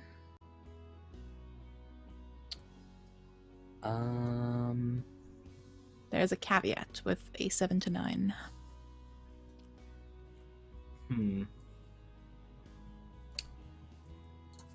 I'll tell you what. It's been pretty light, and I cleaned the graveyard about 3 times over this morning. So let's say, for the next couple of mornings, I'll come by your land, and I'll keep things tidy. I'll do a bit of cleaning out there. Lord knows you don't want to do it. I don't. Deal. I'll help if I can. What do you need of me? Well, I want you to keep an eye out. The person in question is Jake, the mechanic. And I just want you to just keep an eye out if there's any oddness going on around that time. When is the eclair supposed to be happening? Eclipse, that's what it's called. I love you, D.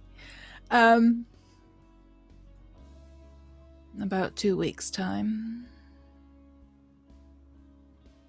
Okie doke. So, Partial. I'll clean your ranch,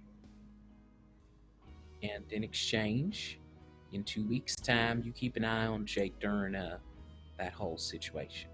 Deal? I shall do as you ask, my relentless always do. friends. And Well, she'll don't give tell it- anyone. All right, wonderful. Well, I should be making my way back to the bar. Hopefully nothing wild's happened while I've been gone. And Anati will give Peno a peck on the cheek, and then will run out the door like the tornado that she is. Amazing. I love it. And Pino is not recoiling from that peck on the cheek. He returns to a large sofa while you swoop out and just falls down with a sigh. That's the last you hear of it. Are you returning to the other three, or where are you going? Mm-hmm. Yep. Going straight back.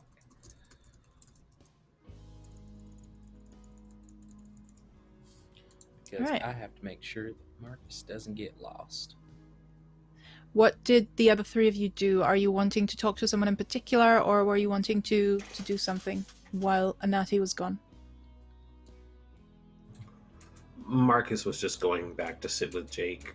He was going to be kind of watching the clock a little more closely. I think Naneshka would have kind of settled up over to Cassius. And she knows he's lived a long life, so maybe he's seen something similar. And just kind of slide over, leaning on the bar. So, Cass. Conspiratory, I like it. Very. Yes. You are old, right? Rude. I don't like it, but yes. Don't worry, you're like a silver fox. Well, yours is black, Better. so We're getting there. Yes. Yeah. Okay. Cool. Would you know anything about a blood red full moon? Are you offering? Oh, you're not aware of this custom. No, I apologize. That was forward. Wait, what was I offering? Well, it is traditionally when new vampires are induced. Eclipse? You're talking about an eclipse, yes? Yes. Blood moon? Yes. It that's is. What is this? What are you on about, my dear? And she'll put her arm over his shoulder and kind of turn them away, like their backs facing Jake. So, you know how I can, like, read beer film, right? Yes, yes. It's a lovely little parlor trick. Thanks. Rude. But, so I read Jake's and I saw, like, a blood red full moon. And, he was there, some other people were there. So, Vampires? does that... Maybe? I thought me and Stella were the thinking- only ones in town. That's what I was saying. It's possible that full moon could also mean werewolves. I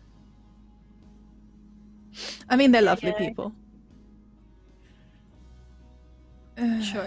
Well, and he turned serious for a moment. If you saw vampires, or if you suspect something happening to Jake on the full moon that is connected to my people, that could be bad. We do not want to be found here. We do not want to bring you in danger. Cass, you won't be found. We won't be in danger. You know, me and mine, always here to protect the town with whatever we have. You know this. And we're very grateful. But if it's possible that it does have to do with you and yours, maybe you could help us out a little. Oh yes, naturally. And he looks back towards Jake. I don't assume he would want to be voluntarily turned. It's a very painful process.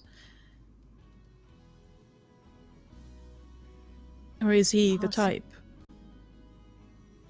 Should we ask Marcus? I'll ask Marcus next time.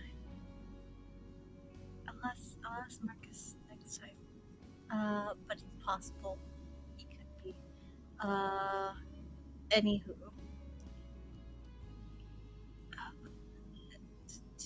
Thank you. Thank you. I will be in touch. Contact. I will speak words with you later. Tequila sunrise? Yes. she takes it and starts drinking it. I will talk to Stella as well, see if she knows anything, but we thought we'd shaken all that off and left it behind us. It's worrying to think that some of them might come here. The truce has held for long enough, and the Coven is powerful enough to stand your ground, but if this has anything to do with us, then we would be heartbroken. Rather be a little emotionally hurt than physically hurt. If it has to do with you, we'll take care of it. You're part of the town. Protect our own here. That is You know very this. sweet of you. Thanks. Look at that kind soul underneath all that black lipstick.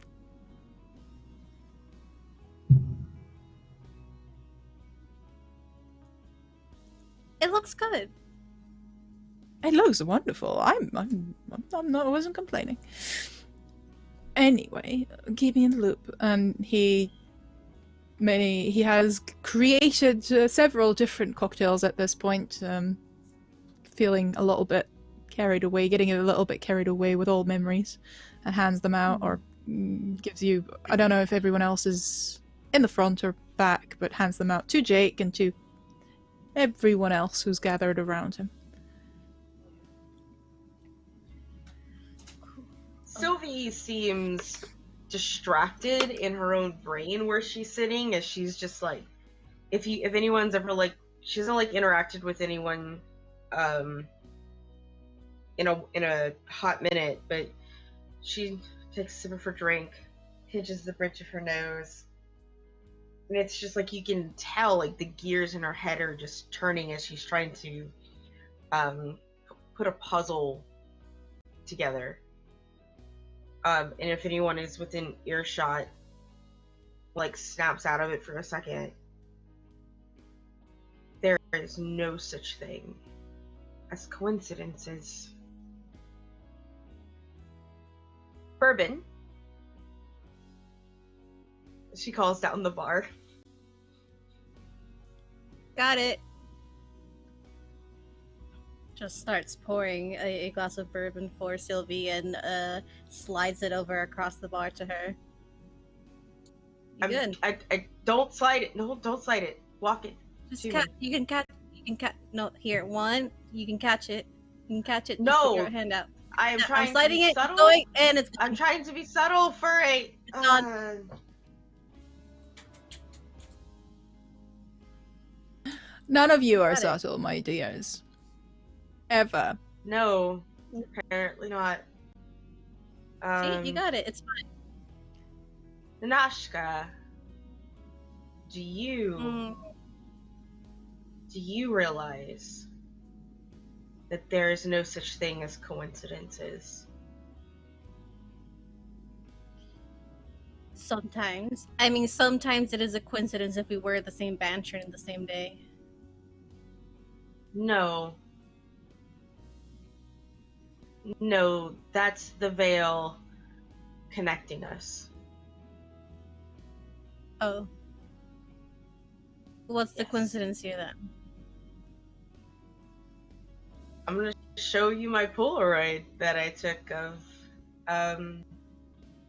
my fossilized Argentines. Dr. Courtney came in with this today. They found it. I'm assuming in Utah. That is not Yes. Yes. good. Yeah, so maybe not vampires, and maybe yes to werewolves. Mm-hmm. Because if not, this would be a really fucking huge vampire to be like a fang. But this is more like It is. no. Mm, I would estimate that lycanthropes made it to the New Worlds before vampires from the land bridge. It is hard to cross that land bridge because it's in the north and the sun is harsh and longer. It would take a long time. Most likely lycanthrope. Ice Age.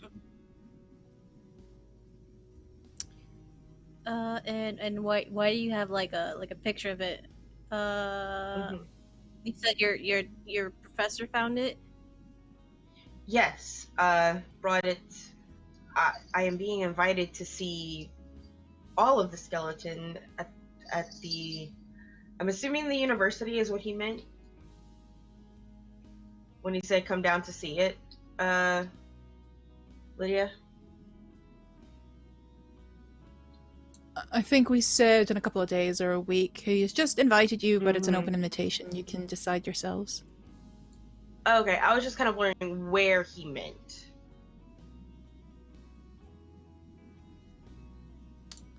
At the university, yes. That's where it okay. is at the moment. Okay. In a week. You could steal it.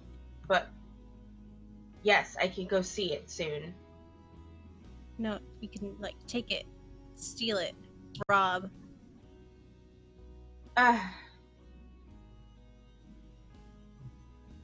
We'll see how much It's just a bunch of bones.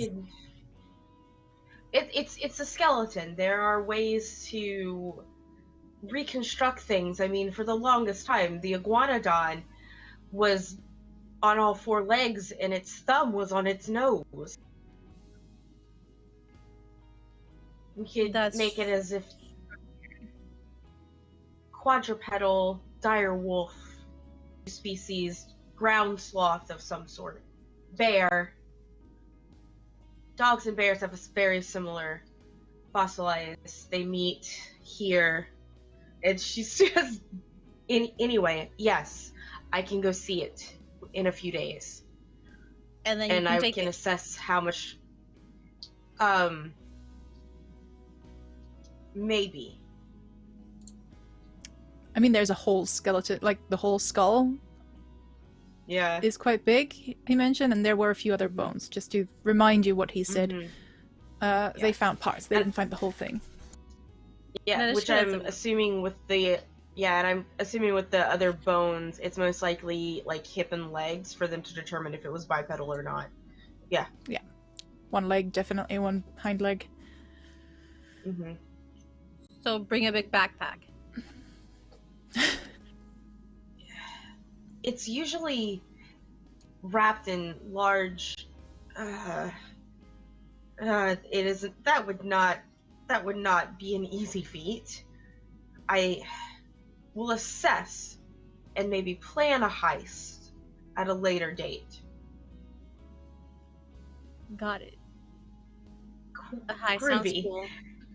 Groovy. Yay, crime.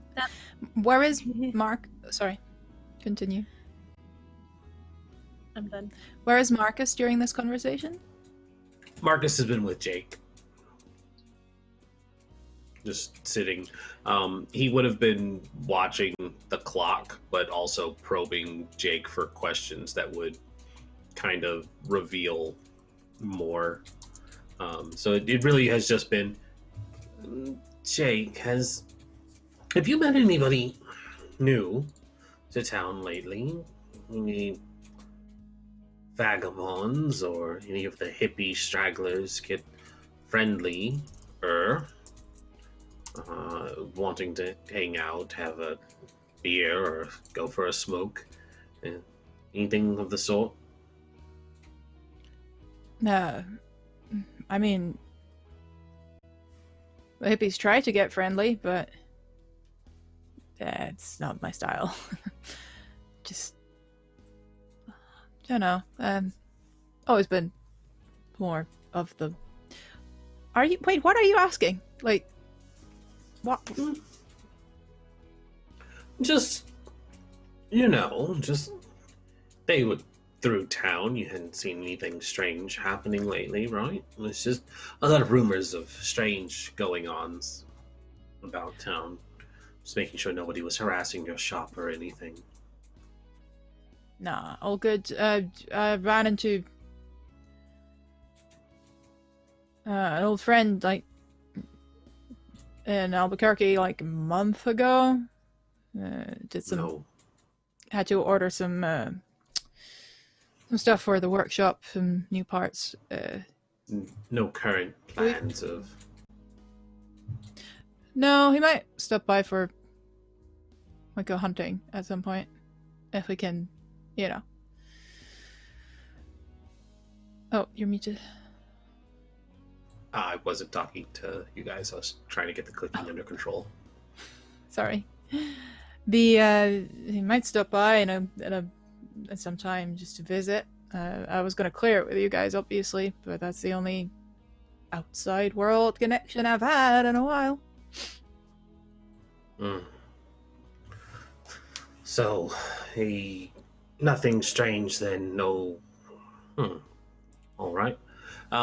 As far as spell casting goes, if I wanted to do one of these on the list, can you do it without it being super noticeable? Like, would I be able to cast something under the table? What are you trying to accomplish? What are you trying to do? It was going to be one of the spells under Crone to protect the subject from powers that harm the spirit or soul, keep them from condemnation, possession, or banishment. Kind of just putting a protective ward on him while they're talking. The general rule is that if you do it quick and dirty, then the spell's duration will be quick and dirty. Like, it is a sudden effect. The more time you put into the spell in preparation, the longer it will actually last. So I would suggest... How long do I... Oh, go ahead. What I would suggest is for a longer duration of protection that you'll probably want to do, given what you've learned about eclipses and when it is. You would probably want to do that in earnest for several hours, possibly with the help of your coven, and make it last as long as possible. Okay, so I'll hold off on that then. Kind of hearing that he hasn't run into anybody strange, then he's just gonna keep that note of how much time is left, and he's just gonna say, Are you good with your drinks? Did you need me to top you off or anything?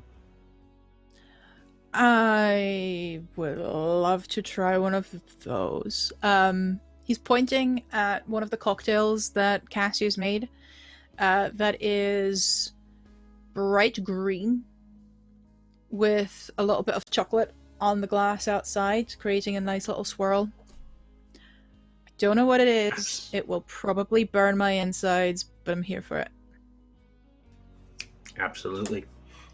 I'm here for it too. I'm here for you. Let's go get you that drink, and Marcus will get up and scramble his way to the bar. Alright. Anati's returning at this point. if you want to catch up, everyone. Whew. Okay. News. News. So, turns out that the weird red moon thing is something called an eclipse. Something about the stars aligning. I don't know. It's a holy day for the Lycans. Most Lycan folk. Some people sleep better, and apparently other packs, sort of trying to aggressively take things. So, not great, but we know what we're dealing with. Could also be So at least there's vampires. that. Could it? Well, I talked to Cass, and he said, like, the blood moon, the eclipse, it's when new vampires are made. Well, hot damn. Yeah, apparently it is a lot of things. Well, with that having been said, I think it's best if we just go for, something a little abjurative, since I'm assuming we don't really know the how and the why. Unfortunately, I don't think many of us keep powdered silver on hand, which I would love to have for the incantation. We got 2 weeks, so we got some time to get some, but we might want to start tracking that down. I There's- could, like, go ahead. The geology department at the university usually carries silver.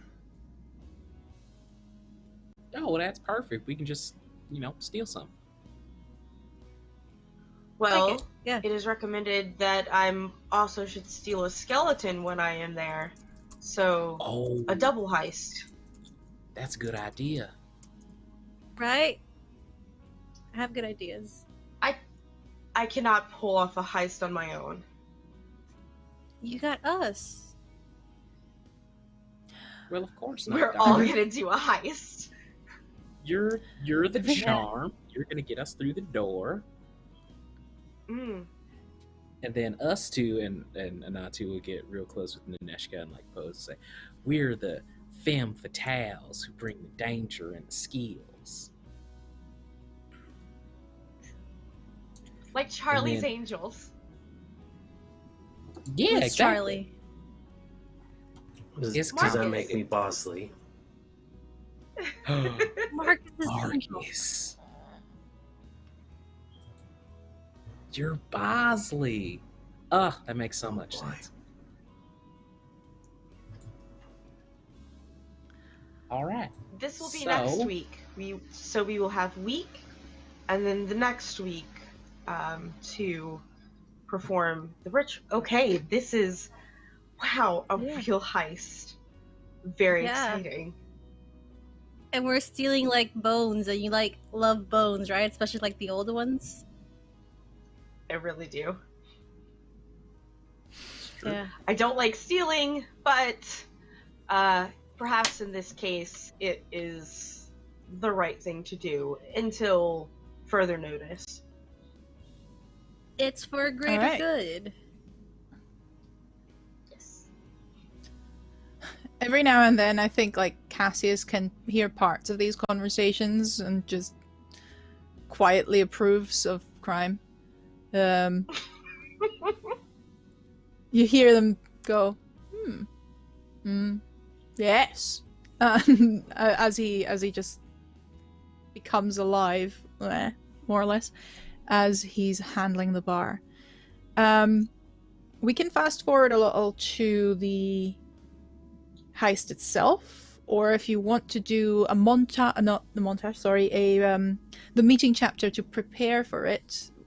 Tell me what kind of plan you're having for this idea to be realized. How high are the heels if you roll Charlie's Angels is my essential question, and then of course everything around it as to. Well, I Well- mean, Sylvie doesn't wear. She's already 6 feet tall, so she is always wearing high top chucks. Like that is her shoe of choice. So no heels, but like any good heist, you have to secure a route to the target, and we have 2 targets. Correct? Silver. Bones. Yes. Securing route to the bones should be quite simple, as I am allowed there. However, perhaps you are any of you interested in geology or earth science or paleontology or seismology or volcanology? That's I'm gonna a lot of stop you right ology. Pretend there. to be. What do those mean in English? Oh, so geology is the study of the earth. Paleontology is the discovery of extinct animals. Seismology is the study of tectonic plates, what causes earthquakes, and a subset of that would be a study of volcanoes. Those all sound Volcanoes are incredibly fascinating. Oh my god, this is gonna be a Buongiorno situation, isn't it? Um, Keep going, keep going. Then perhaps you are touring campus to look into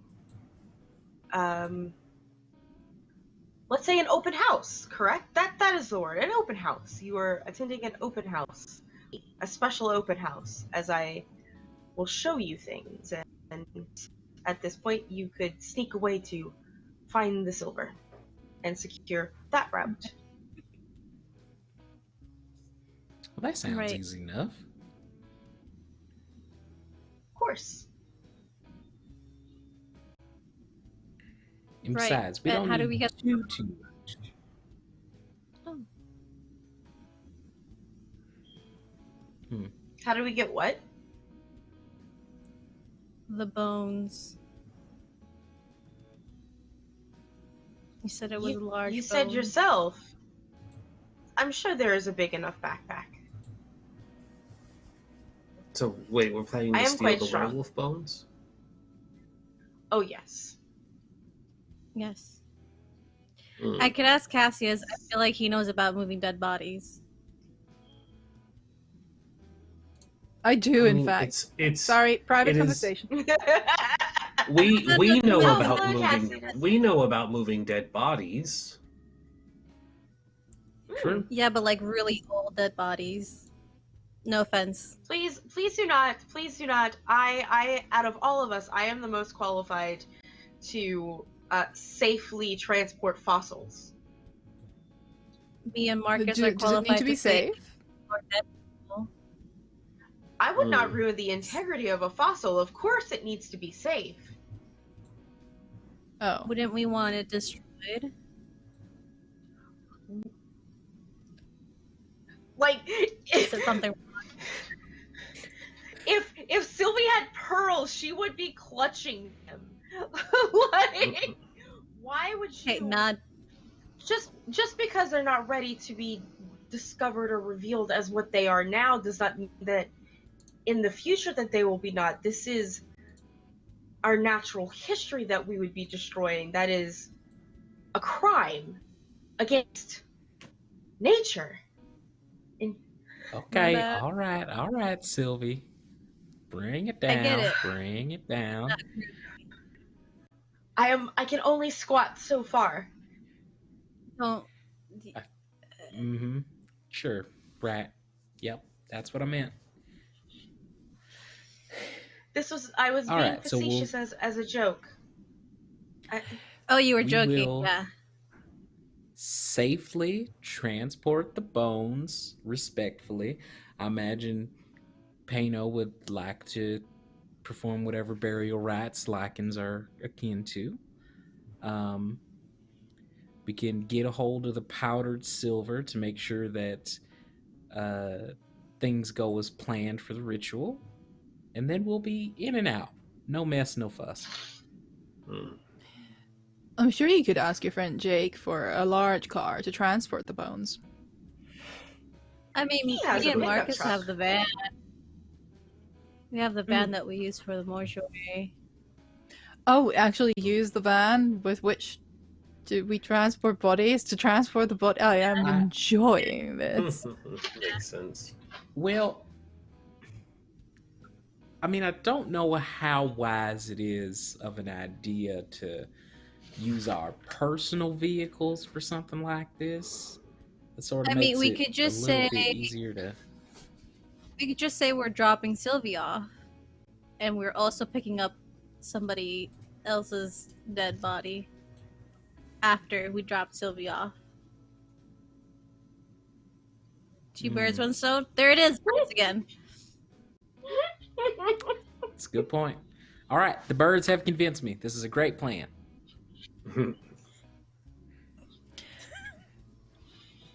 I will be interested in seeing the outcome. I'll keep you updated. Please do. Marcus, you wanted to do a spell as well in that time, I'm assuming, for the protection? Yeah, I want to dedicate a lot of time to put some protection on Jake. So if you get someone's help, you can roll at wheel. But I'm definitely gonna. Or you can just invoke your given one. Oh, I was just gonna say I was gonna wrangle Naneshka since she's Hecate as well. I'm here to help. All right. You can also we can have make this into a sort of coven spell almost. Obviously, the coven itself has a different kind of spell as a coven spell, but I'm happy to use that for all. I'm good with either. I mean, the one we have is specifically for protecting him from protecting his soul and spirit. So I think that one might be the one I want to do. Go ahead. Tell me how you are setting the scene, how you're preparing the ritual, day, night, what are you using for it? And I'm saying, Marcus, you can take over the scene as the main narrator if you want to, without spending a charm. And the other three can contribute various things, various items, like the theater is yours, the stage is yours. If it's going to be everybody there, I imagine they would be just in the back of the bar or even in Sylvie's office, somewhere where it can't be interrupted. Marcus would bring some Hecate-specific items. They would have the incense burnings, candles. He would just be kind of quickly reciting the incantation while thumbing through the prayer beads he keeps on his left hand because that's his focus. And he would just be invoking spirits to kind of be watching over Jake, giving them an offering of some kind to have them appear, and then making it very clear, protect his soul from any harm. Don't let anything try to possess him or banish him or send him into condemnation, which I need to look up what that means because I keep looking at that word and I'm like, I kind of know what it means. So yeah, he would conjure some spirits to watch over and ward Jake to make sure nothing tries to get at him for the time being while they're not there to keep an eye on him. And as you start the spell and the ritual, you do see spirits rising around you. Spirits that you have helped during your time. Spirits that you have helped move on, that you have helped find peace. All leaving a little bit of themselves with you. It's your mercy and your curse. In many ways, you see the dead You see death. You see where they come from. You see where they are. And you see where they will go. They see you as well. There is a connection there that you invoke as you cast the spell, as you implore Hecate to watch over someone you care about. And she sends back those spirits, those anchors in your soul. You feel them like little hooks, tearing here and there and everywhere. But while you feel that pain, it's dull, because it doesn't matter. What matters is the effect. And those spirits appearing around you, their faces serene, grateful. They bow their heads and promise their help. We are... Let's see, we're doing this as a group, but you are the main focus. Marcus, roll me your magic for the spell you're using. All right. I'm assuming you went into this with the ideas of protection, right? With the mother in mind. So that would be the spell in particular. The spell in particular is a crone one. But how did you enter the scene? Oh, I don't want to take it away from you, but yeah, how did? What is the aspect you entered the scene in? Learning the mechanics. So yes, no, it would be mother because it's the idea of being protective. So you don't get the mother spell bonus because of, you entered in mother, but it is a crone spell. But you do, of course, get your regular one, and if we have one of you who would like to help Marcus out specifically with that, specifically with grounding him, let him roll at wheel. Let me know how one of you wants to help him.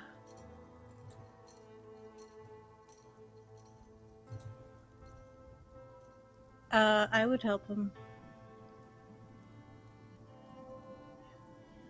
Do you want me to describe how she's helping him? Yes. Yeah. She'll do the ritual with him, and she'll bring her own offerings, symbols to Hecate. She always has the necklace on her that's a dagger with a serpent, a symbol to Hecate. And with these rituals, she'll always bring Cerberus because dogs have been a symbol of Hecate as well. So she'll stand or sit with Marcus and hold his hands to symbolize, in a comforting way, to emulate protection, with Cerberus next to her. And I'd imagine she could also see faint wisps of these ghosts that are around Marcus, and I think she will try to do the same and emulate what he's doing to help him in his quest and his goal, and call forward whatever ghost from her life to gift to him and help him. You see the wisps extending from Marcus, connected to him.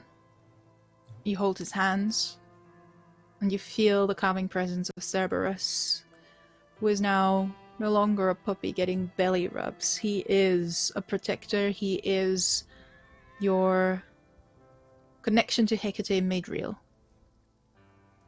He stands by your side. And as you hold Marcus's hands, you feel his energy flow into you and back in an infinite symbol that is spreading between you and to the spirits in a web, a wheel. So, because this is a bigger spell, I'll first have you, Naneshka, roll me a protect. Oh, sorry. A navigate others. That is plus wisdom. And also tell me how you entered this scene, in which aspect. If it applies... Oh, sorry. No, ignore that. That is for spellcraft only, I think.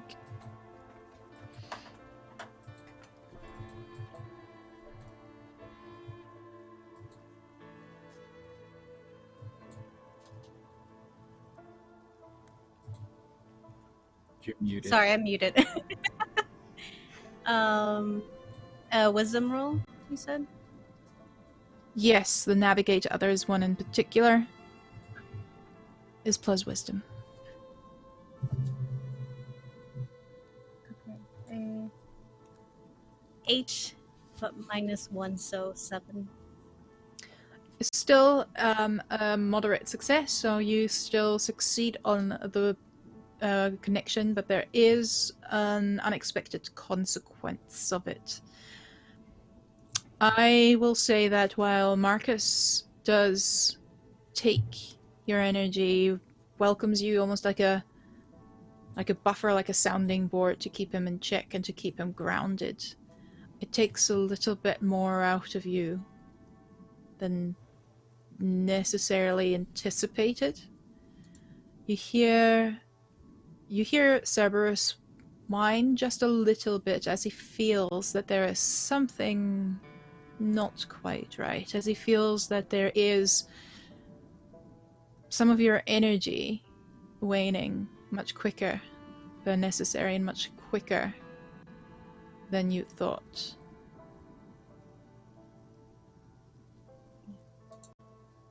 I'll leave it at that. She'll just take a deep breath and stand her ground, no matter how tired or exhausted she starts to feel.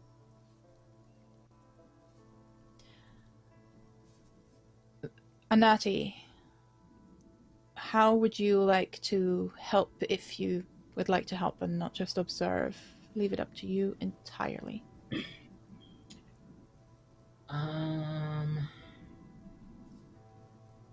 Goodness. I think their type of magic has always been intimidating, in a sense, to Anati.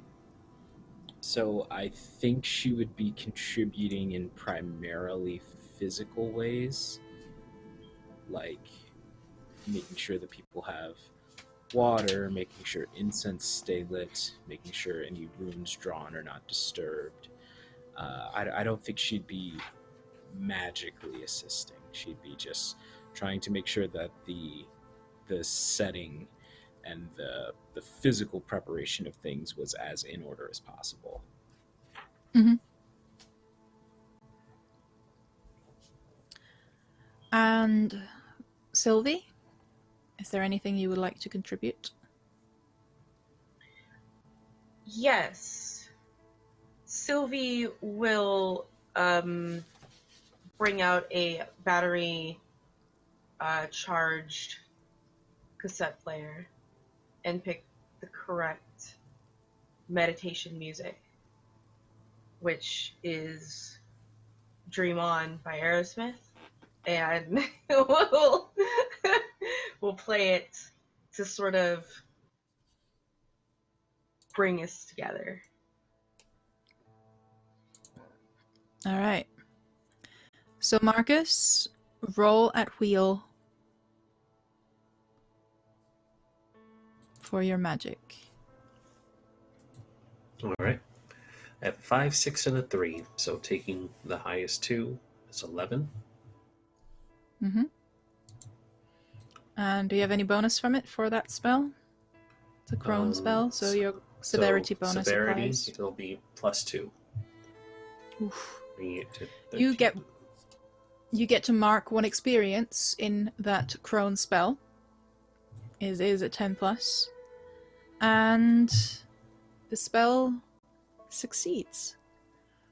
With that 10+, you also again get to take narrative control. So let me know how it succeeds, how you feel a connection, and you get to add a little bonus if you want to because of the success.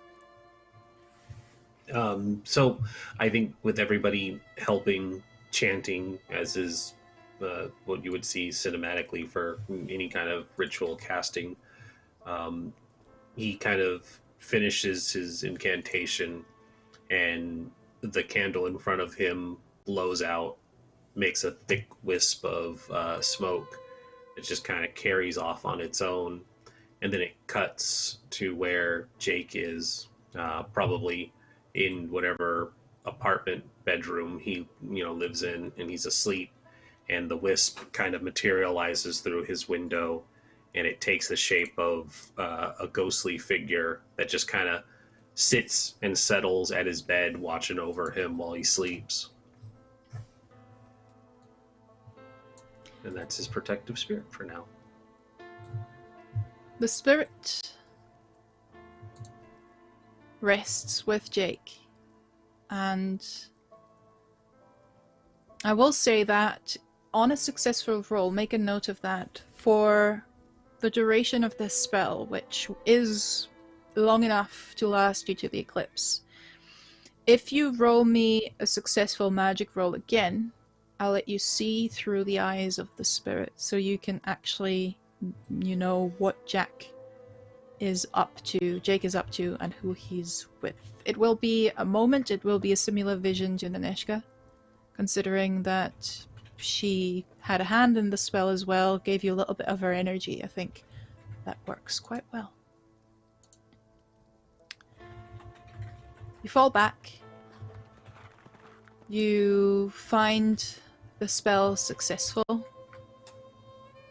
but it has taken a lot out of you. The two of you in particular. Cerberus immediately rushes up to Naneshka now, knowing he's not in the way, and starts nuzzling your elbow. And Anati will immediately hand out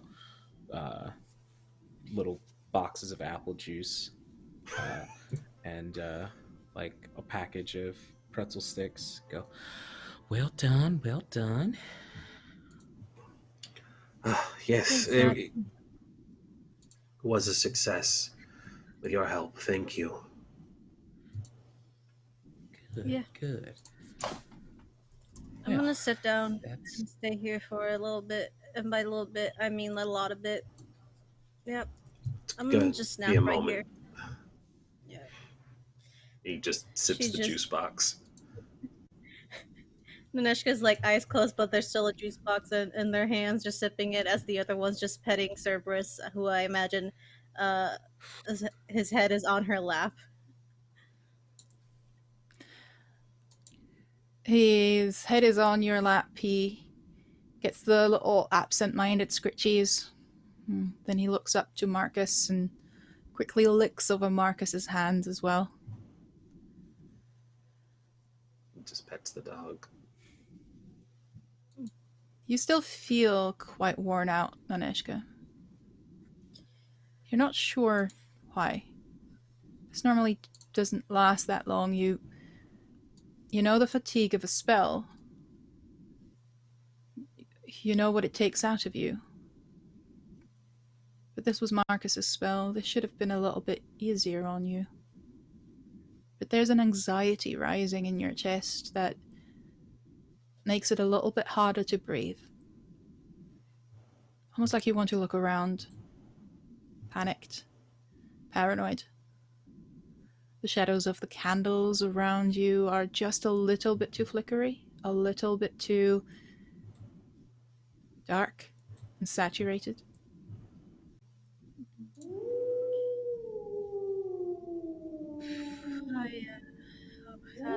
Yep. I gotta go. I gotta go. Are you sure? No. And I think at this moment, people they would be able to tell that she's like starting to have like more rapid, shallow breaths. I'm gonna. Yep. Nope. I'm really tired. Yep. I'm tired, and I have to go sleep. And I think as they stand up, they try to take a firm stand, but they misstep slightly and almost trip. Whoa, Nanny. Here. Sylvie, could you help her get home? Absolutely. And I'm gonna stoop to, get down and offer you a piggyback ride. And you feel that doting, you feel that care, but as if through a haze, as if through numbed skin, because in your head reverberating is always just the howl.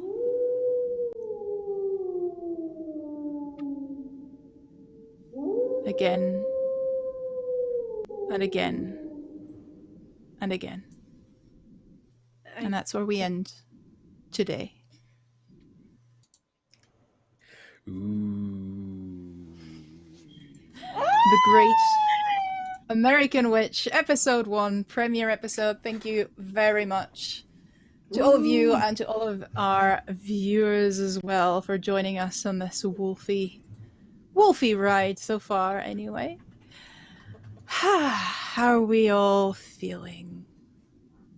That was so great. How are we all doing? Let's start with Naneshka, who got a little bit of an unexpected consequence there at the end.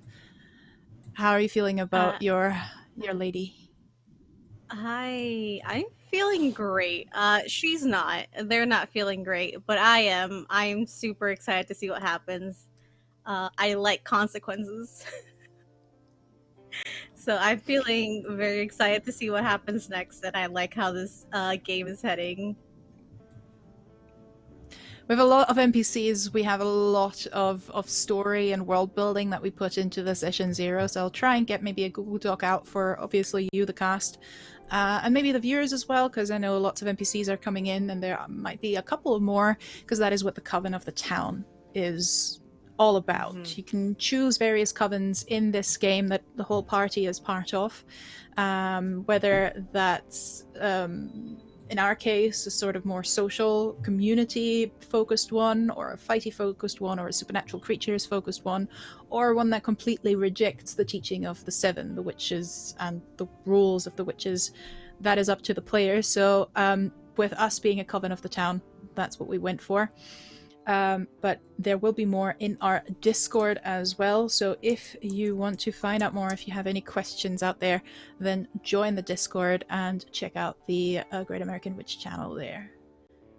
Marcus, how's Marcus doing? How's Rin doing?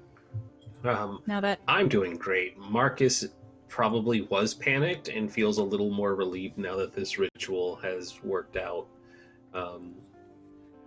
The death counter is always something that unnerves him, as the audience will find out, and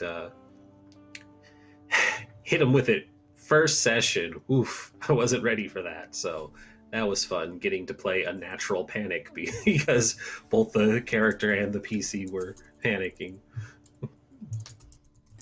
Well, it can't just be cocktails and bondage conversations with a vampire. You know, I mean, that has a fair share in this particular game, but a little bit of suspension, a little bit of tension must be there as well. And Sylvie, Val, how are you guys? And where's Sylvie at mentally just now? Sylvie is definitely sees this puzzle before her, and she's got to figure it out.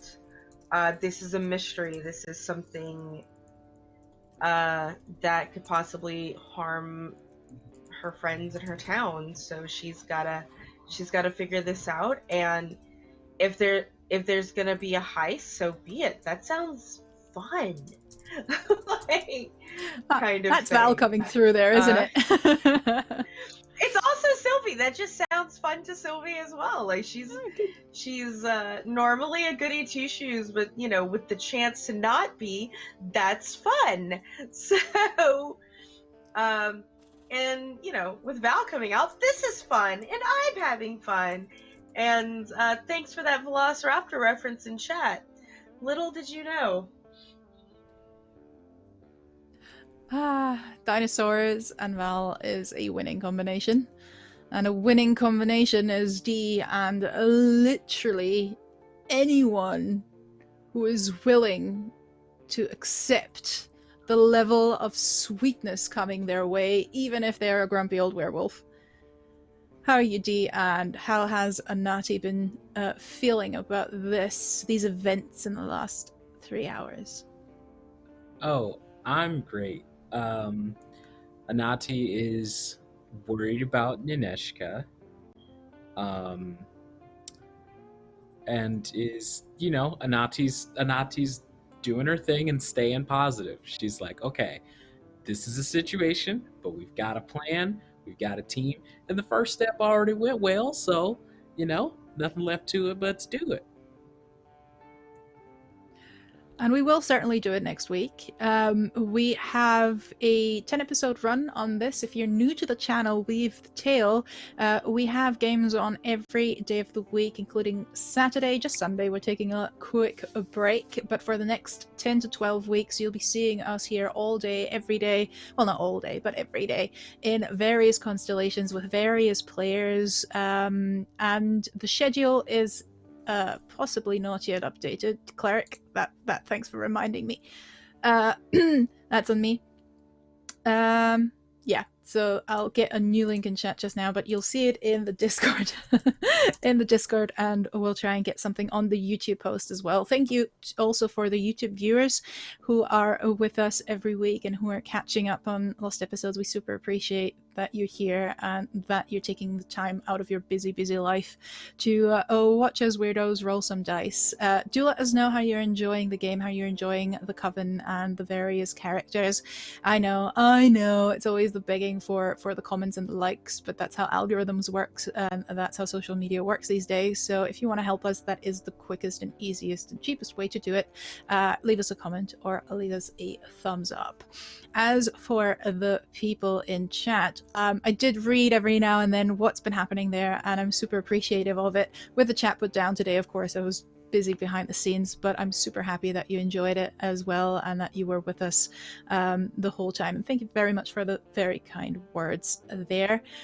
We'll be back next week at the same time on the same station. But like I said, Discord is a good place to find us throughout. You can also find our sponsors in the link that I'm just posting now, or if you want to see what other shows we've done so far in previous seasons, I'm posting the YouTube command just now, and you'll get the link there. That, of course, also means we have all the other shows here coming up, and with those other shows coming up, there's a schedule just underneath us on Twitch where you can see when and where and how and everything. Plus, you can see these lovely people in various other shows on various other wonderful channels all over the place. So if you would like to start this time, Alessa, and we'll go counterclockwise, let us know where we can find you on socials and which projects you are wanting people to know about. Yeah, of course. Hi, everyone. My name is Alyssa. You can find me at AlyssaVamp on Twitter, where I'll post a lot of art and where you can find me, because I am in a lot of games, because I like playing with this community. On Saturdays, I'm over at Val's channel, where we're playing Dragon Age, which is another group of another horny group, because it's Dragon Age. And Saturday night, I'm also at Plot Hunters. We're an all POC, all LGBTQIA show. So if you like supporting those spaces, come and watch us. We're playing Horde of the Dragon Queen. If you're not doing anything Sunday because you're not watching this amazing channel, you can also stop by at 10 a.m. EST at the Hype Goblin, where I DM my friends in a homebrew world. It's what I like to lovingly call telenovela disguised as a D&D game. And you can also find me Sunday at 10 p.m. over Ender Adventures playing Rhyme the Frost Mating. And now Monday's here with these awesome people, an awesome guide, and all you lovely viewers.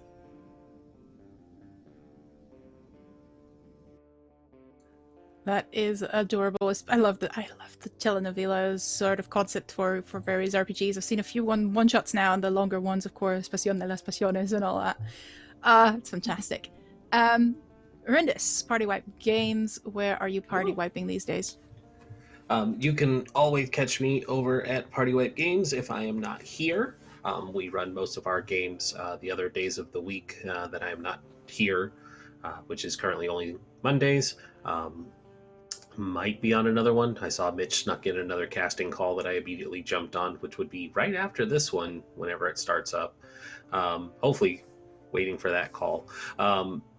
And I will be here on Fridays for the short run of Nibiru, and that's in the evenings. And then the only real one I'm going to plug is I do Vampire the Masquerade on Tuesdays. So tomorrow, if you guys are interested in watching Vampires in Phoenix, they run a coterie that works for a La Sombra prince, and it's fun times, and they are working very hard to endorse Thin Blood rights, so that's fun. They only have one Thin Blood amongst them, but they are just like convinced the plight of the Thin Bloods is their mission now. So that'll be fun. But that's me. I don't need to plug everything else, or I'd be talking all night. You are a busy bee, as is Valdrianth. I know you have a lot of projects on your own channel. Let us know about them. Hey everyone, my name is Valdrianth. You can find me on my channel at twitch.tv/Valdrianth, as well on Twitter. I produce TTRPG content for me and my friends. We stream Wednesday through Saturday. On Wednesdays we got 2 Dungeons & Dragons games. On Thursdays we have D&D and The Expanse. On Fridays we play Lancer, and on Saturdays we play Dragon Age. So that's what we do. Sometimes I'm in the DM seat, sometimes I'm tech, sometimes I'm playing. But I can assure you that I have an excellent taste in friends, and we have great games. We can confirm that. We might be biased, but we can confirm that statement, absolutely. Yes. One of the amazing friends being G, also busy as hell. Where are you these days? Oh, hi. My name is D. I am a voice actor, streamer, musician, professional GM with the Emerald City Game Masters Guild. You can find me, obviously, here on Mondays at this time slot. You can also find me over on the Critical Misses channel on Tuesdays for Second City Saviors, which is a masks campaign, superhero fun stuff. On Wednesdays for the game that I DM, Under the Pale Cold Sun, which is a Vampire the Masquerade 5th edition game. On Thursdays, you can find me there for a Cypher System game that is sort of anime-flavored Power Rangers. It's nuts, and it's as awesome as it sounds. On Fridays, you can find me over on the Chaotic Creations Twitch channel, which is twitch.tv/chaoticpod for Hidden Magics. That premieres this week. On Saturdays, I sleep occasionally. And yeah, basically, if you can't find me streaming on someone else's channel, I'm streaming on mine. Come over and hang out. Follow me on Twitter. Oh, this is important to mention. I just opened commissions. If you like my voice, if you like my accents, if you have a project of some sort that you need some voiceover done for, hit me up on Twitter and we can discuss things, because I am here and I got a microphone and some soundproofing. So that's me.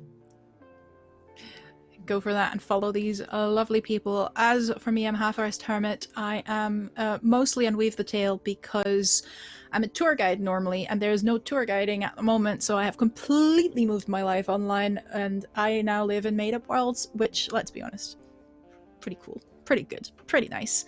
I'm mostly behind the scenes here as well on Discord, and every now and then I'm here in the GM chair and a player's chair this season. However, I'll be mostly behind the scenes or over on Colinomicon, Twitch at TV at Colinomicon, where every other week we do the GM postmortem. We talk with GMs, we talk with game developers. Megan Lynn is going to join this as Megan Lynn for the win, or Megan Cross.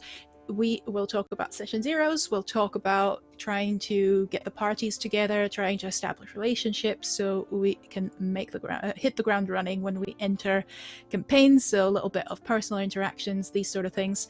And if you want to join us at 8 p.m. on Friday at Colonomicon, and find me online for any other projects. I'm going to sign off now, and thank you so much for watching once more. Thank you for being with us this season, and thank you for sitting with us through the chatbot issues as well. We'll have that fixed tomorrow. Actually, it's fixed now, but we'll be back tomorrow at 9 p.m. with the Chronicles of Nuada, or the Nuadan Chronicles, where I'll be teching, and I'm looking forward to it. I've been watching the crew behind the scenes in their Discord, getting excited over their characters. And if you want to see what else we have on, there is a channel trailer that Sam put together for us. It's bloody fantastic. So I'll leave you with that, and I'll see you again right here next week for some more Blood Moon Rising, the Great American Witch. Bye. These are the tales we weave. Tales of magic. Tales of mystery. Tales exploring the beyond. And while we continue to grow, even more adventures await. In the depths of the unknown. Will you join us in the telling?